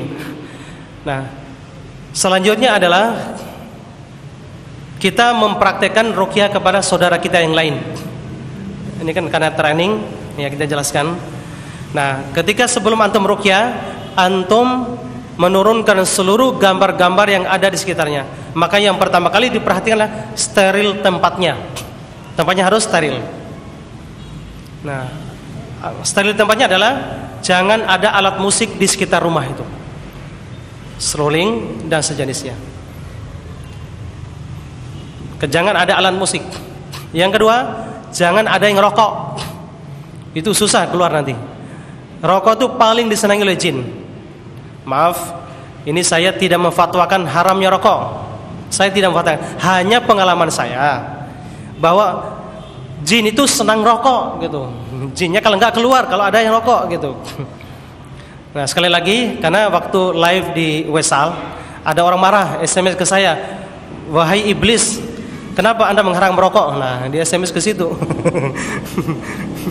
Kenapa? Saya ulangi, saya tidak menjelaskan tentang hukumnya, tapi pengalaman saya di lapangan, jin itu paling suka namanya bau rokok, gitu. Rokok kan bau Pak, gitu. Nah, jemaah semulia kan, waktu ketika di ruqyah, kemudian jinnya begini, lezat, enak. Kemudian ditanya, kenapa anda mengatakan lezat dan enak? Saya sedang menikmati santapan yang paling lezat, santapan yang paling enak. Di mana? Tuh di balik pintu. Setelah dibuka pintu ternyata ada jamaah ini lagi lagi merokok. Nah, pengalaman saya pun ketika ada yang rokok, jin nggak bisa keluar. Ini sebagai penguatnya. Nah, karena ada pelanggaran syariat di situ, makanya jin senang. Kemudian selanjutnya, jangan yang ada yang bencong. Bencong itu bisa mempengaruhi, Pak. Ini. Makanya jemaah muliakan, dan bahkan di antara ikhwan dan anak kita yang bencong itu pengaruh oleh jin. Ini sering saya meruqyah beberapa ikhwan ini bencong. Ini tadinya setahun yang lalu enggak bencong dia. Setelah bergaul dengan salah satu yang waria, dia bergaul, tiba-tiba dengan sendirinya tangannya jadi sendiri gini. Ini. Terus kepalanya sudah mulai gerak-gerak gini. Di sekitar sini, kemudian di pinggang dan di bokong belakang. Buat apa? Biar bokong belakang bisa goyang jalannya. Gini. Gini. Siapa yang mengendalikan? Ternyata jin. Sampai dia bilang, "Ustadz, kok aneh badan saya, Ustadz? Padahal saya itu gentleman." Apa namanya? Jantan gitu saya tuh. Tapi kenapa saya kok tiba-tiba setahun ini kok tangan berubah sendiri gitu. Kalau ngomong suaranya berubah. Enggak sih gitu. Tadinya enggak gitu. Ini enggak sih gitu. Berubah gitu. Ternyata subhanallah, luar biasa, jinnya tinggal di sekitar pergelangan tangannya. Biar apa, Pak? Gini. Biar lemas tangan. Begitu juga di lehernya. Nah, biar sendiri, goyang sendiri gini leher. Kemudian di belakang sini. Ketika saya ingin menekan di ikhwan ini, saya ingin menekan di sini, goyang sendiri. Loh, Ustadz kok goyang sendiri pantat saya kan gitu. Jadinya mulai kepanasan gitu. Subhanallah. Makanya ikhwan sekalian, makanya orang yang waria ini, yang bencong ini bisa menular. Makanya hati-hati bergaul dengan mereka. Bisa enggak ikhwan ini bisa nular? Sangat bisa. Kemarin ada ikhwan yang berewokan persis kayak antum wajahnya juga. Beliau seorang dokter. Saya bacain ayat, tiba-tiba, "Ih Pak Ustadz," katanya. "Loh, kamu bencong?" "Iya," gitu. Istrinya ngakak di depan saya, ketawa. "Kenapa ibu ketawa?" "Subhanallah Ustadz, selama ini Ustadz suami saya kan Masya Allah luar biasa, laki-laki banget. Tapi terkadang kalau jalan itu kok bisa, oh ternyata jin selama ini." Gitu. Saya tanya, "Jinnya kenapa Anda masuk?" "Saya suka aja, karena bapak ini kan suka gaul sama orang-orang laki-laki," katanya. Masya Allah, jin bencong pun suka sama sama laki-laki di kalangan manusia. Nah, jemaah muliakan, ada nggak ustadz yang seperti itu? Ada. Itu diuji oleh Allah SWT. Ada yang seperti itu. Makanya di antara sekian kita itu masing-masing punya ujian. Ada yang bisa menghindari seluruh larangan Allah, tapi ada satu larangan terkadang diuji oleh Allah. Ada yang mampu menghindari semua larangan tadi, mencuri dia hindari semuanya, tapi rokok terkadang suka dihindari. Ada kayak gitu. Berzina dia hindari, tapi rokok enggak. Nah, gitu. Ada yang bisa hilang rokok, minum khamr, berzina, tetapi dia terkadang dalam masalah senang sama laki-laki. Ada kayak gitu. Ternyata masing-masing diuji oleh Allah Subhanahu wa taala tadi. Tapi jangan jadikan dalil seperti itu. Harus berusaha untuk menghilangkan kekurangan kita tadi. Nah, gitu Pak ya. Itu ruqyah. Kemudian diturunin gambar-gambar yang bernyawa. Kalau sekiranya kita meruqyah selama di badan tempat itu, jinnya nyangkut di situ. Makanya kemarin jin dari keturunan Siliwangi, dia kenal keturunan Siliwangi. Jin ini yang mengajarkan ilmu laduni. Maka ilmu laduni itu saya ngajarkan Ustaz. Ilmu laduni. Nah, saya meruqyah anaknya, kok bapak ini yang tiba-tiba nangis bapaknya. Kok saya yang kena Ustaz? Terjadi dialog dengan saya. "Siapa kamu?" "Saya Ustaz. Saya ini masuk karena bapak ini manggil buat mengajarkan ilmu laduni." Nah, coba kamu ngomong baca ilmu laduni, langsung ngomong. Saya nggak paham karena nggak pernah belajar kan. Ya. Kemudian udah, sekarang kamu keluar, kamu bertobat pada Allah. Iya Ustaz, baik. Tapi jangan dulu Ustaz, kita ngobrol dulu dong. Masa sih saya 16 tahun tinggal di bapak-bapak ini, badan bapak ini, 5 menit langsung saya dikeluarin. Ya jangan dulu Ustaz, ngobrol dulu dong katanya. Ya, udahlah nggak apa-apa sedikit. Kamu sekarang saya nasihatkan untuk belajar Ahlus Sunnah. Ya, datang ke Masjid Al-Furqan situ. Di situ Ustaz Ahlus Sunnah mengajarkan yang sunnah yang benar. Iya Ustaz. Alhamdulillah saya sering dengar. Bahkan saya pun sering datang bersama bapak ini di Al-Barkah Cilengsi sana. Di masjid itu. Alhamdulillah saya datang Ustaz. Ya, walaupun terkadang sering sholat 5 waktu enggak? Sholat Ustaz, tapi terkadang yang bolong-bolong juga. Sama kayak manusia lah. Ada juga malas juga kok gitu. Ada yang bolong-bolong sholatnya. Tapi sehari ini enggak boleh bolong. Iya Ustaz, ya. Ya karena belum tahu lah Ustaz itu. Ya. Ini juga jenis sama kayak antum lah gitu. Kayak kita. Ya. Selanjutnya adalah lepaskan seluruh jimat-jimat, hizib-hizib, penangkal-penangkal yang adanya, baik cincin, kalung, ataupun benda-benda yang kita pakai, ikat pinggang, yang diniatkan untuk penangkal tadi, harus dimusnahkan semua. Caranya adalah antum ngambil benda-benda itu, bacakan ayat Ruqyah, ayat Al-Fatihah, ayat Kursi, Anas, Falaq, tiup, baru dibakar. Kalau keris, di antara keris bisa dibacakan langsung, bisa dimusnahkan, atau bisa diruqyah lewat air, dibacakan air, atau campur bidara juga boleh. Kemudian direndam keris itu, gitu ya, untuk menundukkan benda itu. Atau ada kiriman orang lewat bungkusan di sekitar rumahnya. Kalau antum ketemu, baca Bismillah, ngambil. Kalau antum pertama kali nggak baca Bismillah, ngambil, atau nggak baca A'udzu kalimatillah, langsung strum, gitu, tangan kita, gitu. Baca Bismillah ya, jangan lupa. Itu kehebatan Bismillah itu luar biasa. Makanya kalau ada kesempatan kita bahas kan keajaiban basmalah untuk menangkal santet, atau keajaiban isti'adzah untuk menangkal santet, berdasarkan dalam kitabnya para ulama Ahlus Sunnah. Ya. Kemudian yang selanjutnya adalah kita dalam kondisi berwudu. Kalau tidak nanti gampang masuk. Kalau perempuan harus menutup aurat. Kalau tidak nanti susah keluar. Dan kita usahakan harus pakai sarung tangan. Kita nggak tahu kan, kita baca ayat tiba-tiba dia berontak. Nah, kalau kita pegang tanpa itu, nah jin yang ada di badan bisa masuk ke kita. Gitu. Nah, apalagi ada rasa hasrat ke perempuan itu. Ada hasrat, nah itu malah senyum. Nah gitu. Kemudian yang selanjutnya, tanamkan ke akidah kita bahwa tidak ada yang bisa menyembuhkan kecuali Allah Ta'ala.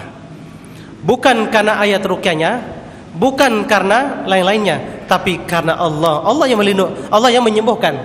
Fa idza maritu fa huwa yashfi. Apabila aku sakit, dialah Allah yang menyembuhkan. Ya. Itu apa ya? Selanjutnya adalah sebelum antum ruqyah, baca doa dulu, bentengi diri kita dulu sebelumnya. Baik kita ruqyah sendiri ataupun ruqyah nanti. Nanti juga dibaca ya. Baca doa isti'adzah. Isti'adzah yang paling agung adalah a'udzu bikalimatillahi tamatin min syarri ma khalaq. Itu dahsyat sekali. Makanya sering saya lihat para peruqyah itu sering kemasukan jin. Ketika dia meruqyah, justru dia yang kemasukan. Nah, kenapa? Karena dia sebelum meruqyah tidak mementingi dirinya, tidak membaca doa-doa ini. Itu ya. Kemarin ada seorang ustadz diutus dari Solo untuk meruqyah istri ustadz di Jakarta. Dia ruqyah, justru dia sendiri yang pusing. Nah, setelah saya lihat cara ruqyahnya, benar ruqyah syar'i, tapi dia tidak pakai doa-doa ini. Nah, ada ustadz kemarin juga meruqyah istrinya, dia kemasukan. Langsung masuk ke tangannya. Dia megang istrinya ruqyah, masuk ke tangannya. Ya, bismillah.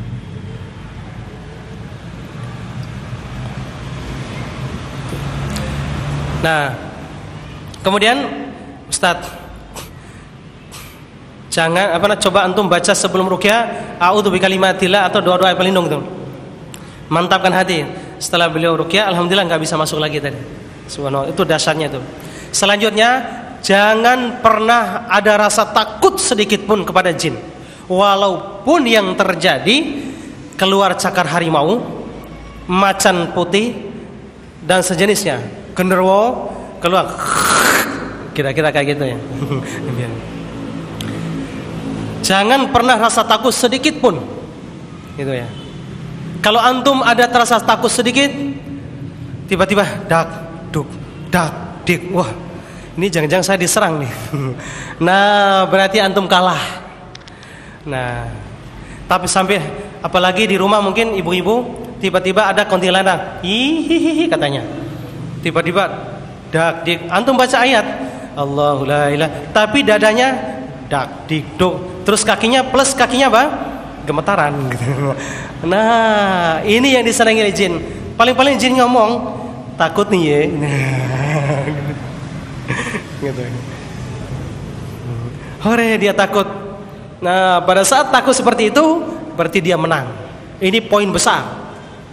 Makanya Allah katakan wala takhafuhum wa khafuni in kuntum mu'minin. Jangan sekali-kali kalian takut pada mereka. Walaupun teks ayat ini buat mereka orang gitu. Tapi sebagian perluasan makna adalah jangan takut kepada siapapun. Wa khaufuni, takutlah kepada Allah Subhanahu wa taala in kuntum mu'minin, jikalau kamu beriman kepada Allah. Berarti salah satu ciri akidah Ahlus Sunnah adalah walam yahsya illallah, tidak pernah takut kecuali hanya kepada Allah. Ini akidah. Ada ikhwan meruqyah, tiba-tiba jinnya bangkit ngomong, hanya peruqyah lari gitu. Dikejar sama tadi. Nah ini. Nah kalau dia lari, kalau dia mencakar gini, nggak usah takut. Itu hanya arogansi saja di depan kita. Kalau harimau kayak harimau tuh, juga usah takut. Itu bukan harimau benaran. Itu hanya jadian aja. Ya kalau dia cakar kita, ya kita cakar lagi, gitu lagi gitu. Nah, dia pasti takut dia. Kalau enggak antum baca Bismillahirrahmanirrahim, a'udzu bikalimati tammati min syarri ma khalaq, antum tiup Bismillah, tiup gitu, ya, pasti terpelanting dia. Gitu.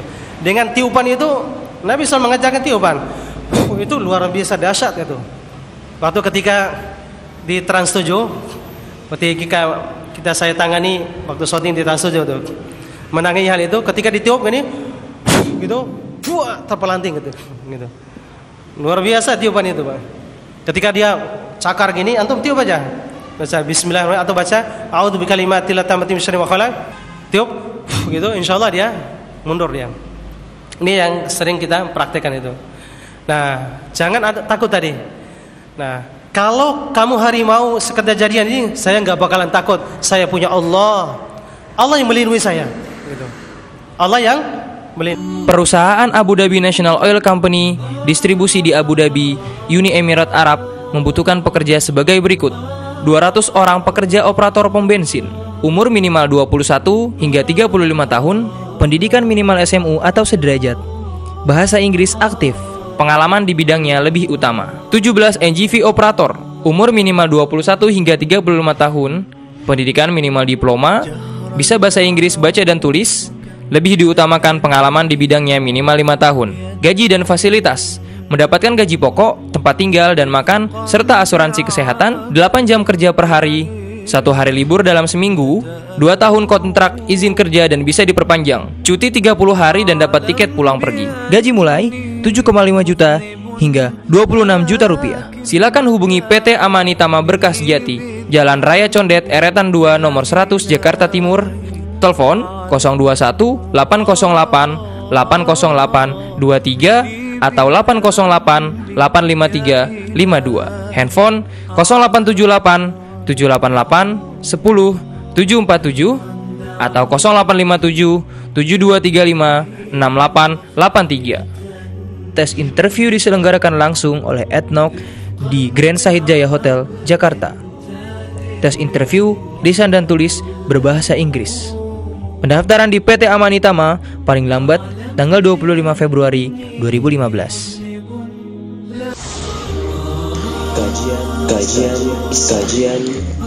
Kajian Islam. Ketika kita ingin meruqyah adalah jangan pernah takut sedikit pun. Ketika antum merasa dak diduk, timbul lagi, saya punya Allah. Saya tidak ada yang ditakuti kecuali Allah. Gitu. Terus lawan tadi rasa takut. Nah, jinnya pasti takut. Siapa yang takut kepada Allah, pasti seluruh makhluk Allah akan takut kepada kita. Inilah keimanan para sahabat dan para tabi'in itu, para salafus saleh itu gini. Makanya seluruh makhluk Allah takut gara-gara dia tidak pernah takut kecuali kepada Allah. Ini yang harus ditandai oleh para peruqyah itu. Makanya banyak peruqyah itu tumbang gara-gara takut. Sampai ada seorang ustadz kita ahlu sunnah salaf juga, beliau dia hafiz Quran, setelah ruqyah dia pulang sakit, sampai sehari ini sakit-sakitan. Pulang di ruqyah ganti ustadznya, sampai muntah darah ustadznya tadi gara-gara takut, gara-gara jin bilang gitu, awas saya bunuh kamu.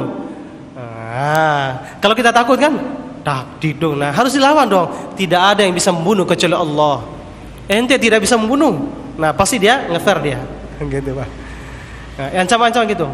Atau antum ketika mulai ruqyah, untuk baca paling jin bilang, ya Anda meruqyah tajwidnya enggak benar. Nah terkadang kita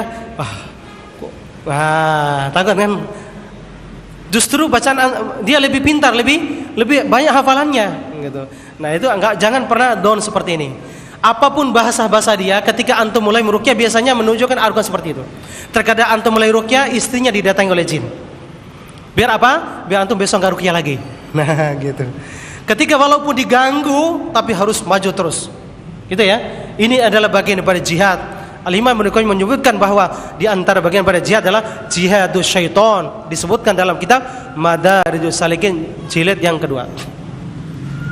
Maaf, bukan Madarijus Salikin. Di dalam kitab Zadul Ma'ad jilid yang kedua. Ikhwati fillah azanallahu iyyakum, itu tadi berkaitan dengan menghadapi tadi. Nah, kalau perempuan tadi usahakan tangan, tapi tidak harus pegang, kecuali dalam kondisi terpaksa bila lewat media apa? Ya HP atau kayu atau sejenisnya. Ya ditusuk. Untuk mendeteksi ada jin di sekitar badan. Ini biasanya jarang saya kasih maksud saya seperti ini. Nah, kalau di sekitar kelingking, antum tekan di kelingking di sini. Kalau sakitnya luar biasa, biasanya ada sekitar gini. Di kelingking sini. Begitu ada jin berontak, antum tekan di situ, biasanya dia terasa kesakitan luar biasa. Kalau di kepala mewakili sini. Intinya antum belajar refleksi, dipadukan itu bagus. Nah, kemudian di kaki. Kalau terasa di kelingking kaki sakit, tapi tepatkannya sakit berarti sekitar kakinya. Karena sering saya meruqyah ikhwan itu sudah diruqyah oleh pakar ruqyah yang lain. Ini salah satu istilahnya salah satu direktur TV TV nasional gitu. TV nasional, saya tidak menyebutkan. Ini ikhwan ini sudah ngaji salaf, sudah ngaji sunnah. Beliau sudah ruqyah ke ustaz yang lain. Di ruqyah ternyata belum ada reaksi, enggak ada sama sekali. Oh, ketika teruskan enggak ada ruqyah. Nah, setelah itu saya coba tek di titiknya, oh ini antum ini ada punya sesuatu, punya ini. Ternyata benar, itu jinnya ternyata banyak. Dibacain ayat, saya awal dibacain nggak ada sama sekali tanda-tandanya. Karena di antara tanda jin adalah ketika kita bacakan ayat, yang terasa adalah ada hawa panas, hawa dingin, pegal, pusing, mual, muntah, kan itu. Ternyata nggak ada sama sekali.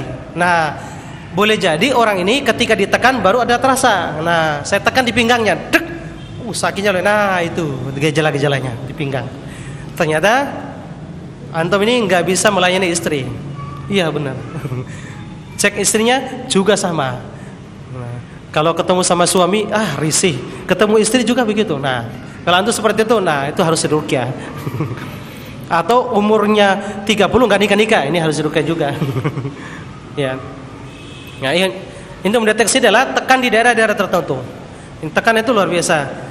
Kalau anak kita susah konsentrasi, susah hafal, jinnya di sini. Maka tekan di sini. Anak kita mungkin susah sekali ngafal di sekolahnya itu, antum ruqyah di sini, tekan di sini. Biasanya agak sakitnya lain. Nah, sakitnya kayak medis, tapi sakitnya karena ada jin itu lain. Dia perihnya luar biasa gitu. Nabi sambil berjalan, antum akan merasakan nanti pengalaman itu. Ya. Kemudian selanjutnya adalah itu ruqyah bantu orang lain. Kalau dia ngamuk, apa antum tekan di daerah sini?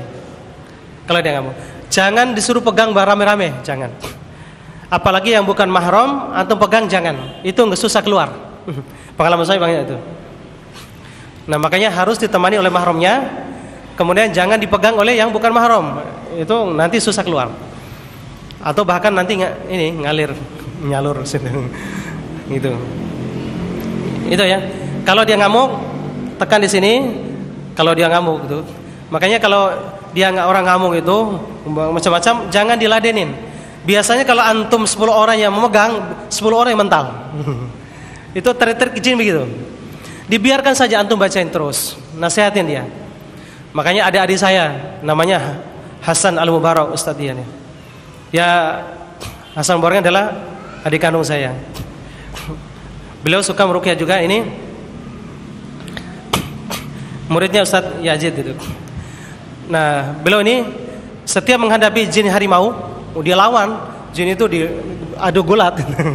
Nah, nanti antum yang sakit nanti. Caranya adalah antum dakwain dia. Antum dakwain dia jinnya, dibacain, dinasihatin. Nah, nanti insyaallah dengan sendirinya dia menangis, dia menyesali perbuatannya. Nah, alhamdulillah udah ratusan jin-jin harimau itu dengan dakwah itu alhamdulillah tersentuh hatinya, dia bertobat keluar sendiri tanpa diruqyah gitu. Karena jin itu butuh hidayah juga, butuh nasihat. Karena Allah katakan, "Wa ma khalaqtul jinna wal insa illa liya'budun." Tidaklah kami ciptakan jin dan manusia kecuali beribadah kepada Allah Subhanahu wa taala, kan gitu. Ya, mereka butuh ibadah yang benar, kan gitu.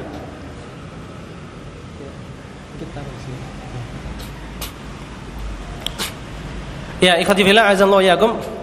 Ya. Ya. Mereka juga butuh ibadah kepada Allah Subhanahu wa taala. Ya. Kemudian yang selanjutnya adalah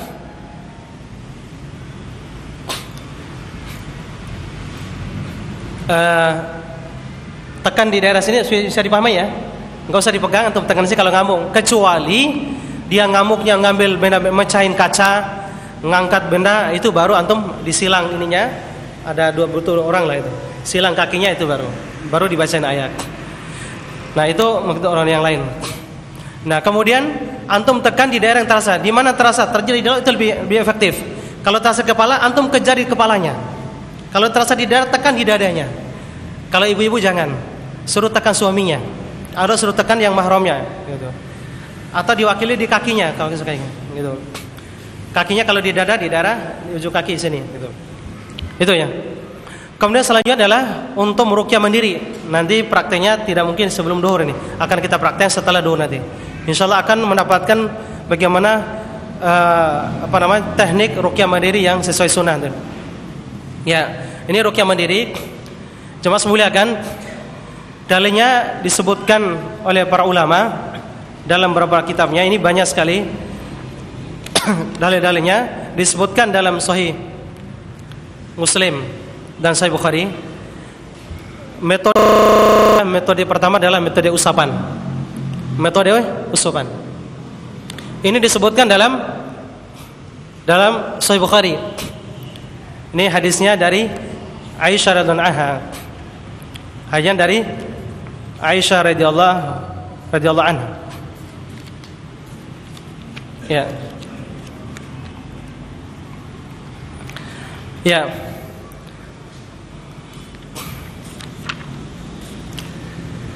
Nabi SAW ketika beliau sakit dan meruqyah sahabat yang lain, beliau meniupkan kedua telapak tangannya dengan membaca Al-Mu'awwidhatain, An-Nas dengan Al-Falaq.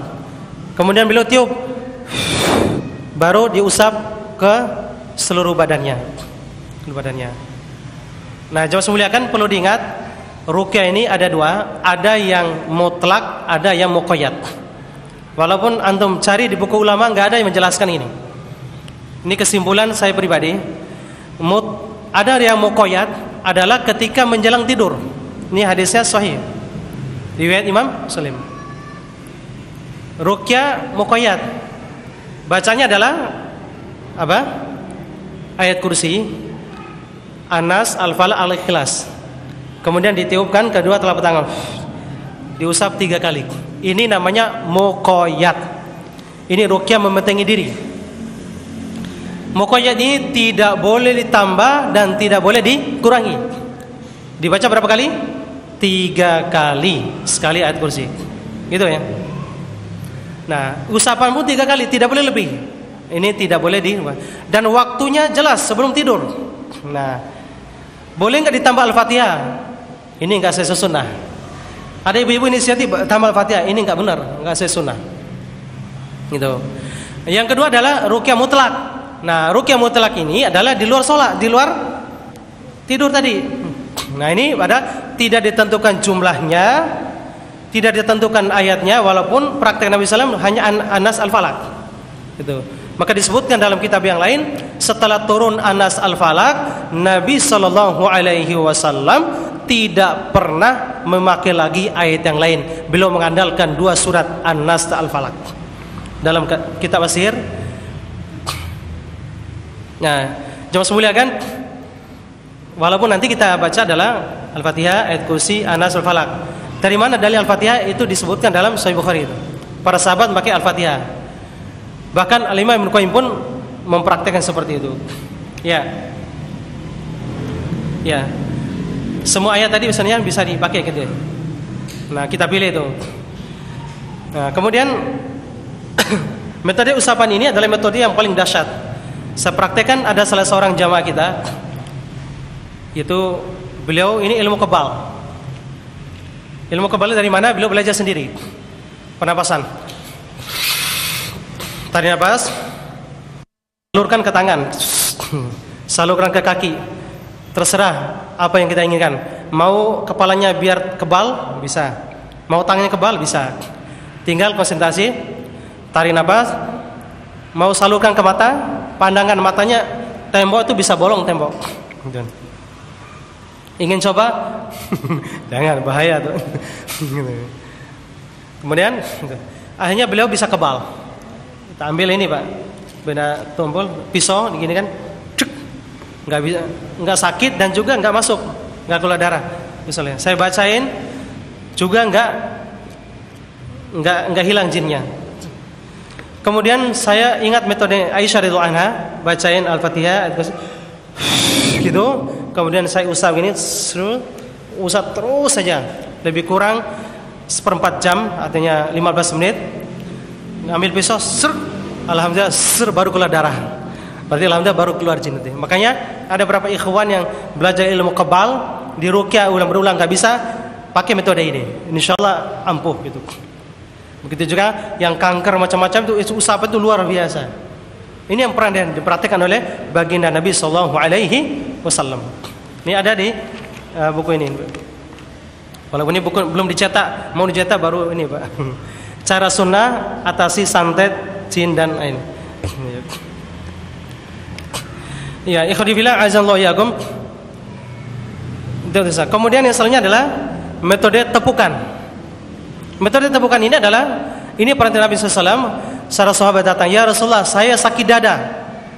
Kemudian sahabat ini mengadukan nasib kepada Nabi SAW. Rasulullah mengambil sikap, Ya Abdullah, ukhruj, menepuk dadanya, kemudian muntah. Gitu. Ini tepukan adalah boleh. Tepukan di sini. Tapi jangan buah gitu, jangan. Ini terlalu, itu namanya lebay gitu. Berlebihan. Gitu tepukan. Karena sahabat ini terasa di dada, berarti dadanya ditepuk. Kalau terasa di kepala, kepalanya ditekan. Kalau terasa di kaki ditepuk nanti. Ya, nanti kita sama-sama mempraktekkan. Nah gitu. Kemudian selanjutnya adalah tiupan. Ini disebutkan dalam Sahih Muslim, tiup. Itu pernah dipraktikkan Nabi SAW. ini hadisnya sahih. Tiupan, kemudian dengan ludah kecil juga. Ini hadisnya sahih. Ya, begitu. Makanya kalau ada orang yang ngeyel tadi kesurupan, antum tiup ludahnya sedikit, gitu, wah biasanya ini dia. Langsung dia terasa kepanasan. Ada jin harimau kemarin, saya tiup gini. Ini langsung dia terpelanting gitu. Luar biasa itu tiupan luar biasa. Kemudian selanjutnya adalah yang terakhir adalah metode dengan minyak zaitun, habatus sauda, atau dengan apa? Air hujan juga nih. Mandi hujan niatnya ruqyah juga sesuai dengan sunnah. Rasulullah SAW pernah buka baju pas turun hujan, Rasulullah katakan hadza ma'ul baqi, ini air diberkahi. Makanya terapi hujan itu bagian daripada sunnah. Hujan itu Pak. Niatkan untuk ruqyah tadi mandi hujan, insyaallah. Ada ipar saya, beliau juga hafiz Quran. Pas niat untuk mandi hujan, di mandi hujan langsung teriak jinnya tadi. Nah, kalau mandi biasa ya nggak apa-apa jinnya, tapi ada niat gitu. Niat. Nah, itu jinnya menjerit ya. Gitu. Kemudian dengan air Zam-Zam. Itu yang pernah dipraktikkan oleh Ibnu Qayyim. Beliau lumpuh mengambil air Zam-Zam, baca Al-Fatihah, tidak ditentukan jumlah, terserah, sekali, 2 kali, 3 kali, 4 kali, 7 kali, terserah. Sebanyak-banyak tentu lebih baik. Ya. Baca, kemudian beliau minum, seketika itu beliau sembuh, seakan-akan tidak pernah sakit lagi. Itu dahsyatnya bacaan surah Al-Fatihah. Gitu. Atau baca, kalau nggak ada semuanya, ya udahlah dengan air putih. Baca air putih, baca ayat ruqyah Al-Fatihah, An-Nas, Al-Falaq, kemudian niatkan untuk mengeluarkan seluruh penyakit kita. Itu nanti insyaallah kita praktekkan. Demikian pembahasan kita pada kesempatan ini. Lebih dan kurangnya maaf. Insyaallah tanya jawab dan praktek nanti akan kita lanjutkan setelah sholat duhur langsung nanti. Ini masih ada kesempatan berapa menit untuk makan dulu. Iya. Makan dulu atau makan sekarang? Makan sekarang, iya. Iya. Kalau ingin mempraktekkan nanti insyaallah akan merasakan dahsyatnya ruqyah mandiri. Ya mudah-mudahan bermanfaat. Mudah-mudahan habis training ini antum bisa mengajarkan kepada yang lain. Kepada istri, kepada anak kalau nggak datang, kepada keluarga di kampungnya diajarkan. Ya. Demikian pembahasannya. Wallahu taala alam. Aku qouli hadza wa sallallahu. Kita akhiri dengan doa. Qatul majelis subhanakallahumma bihamdik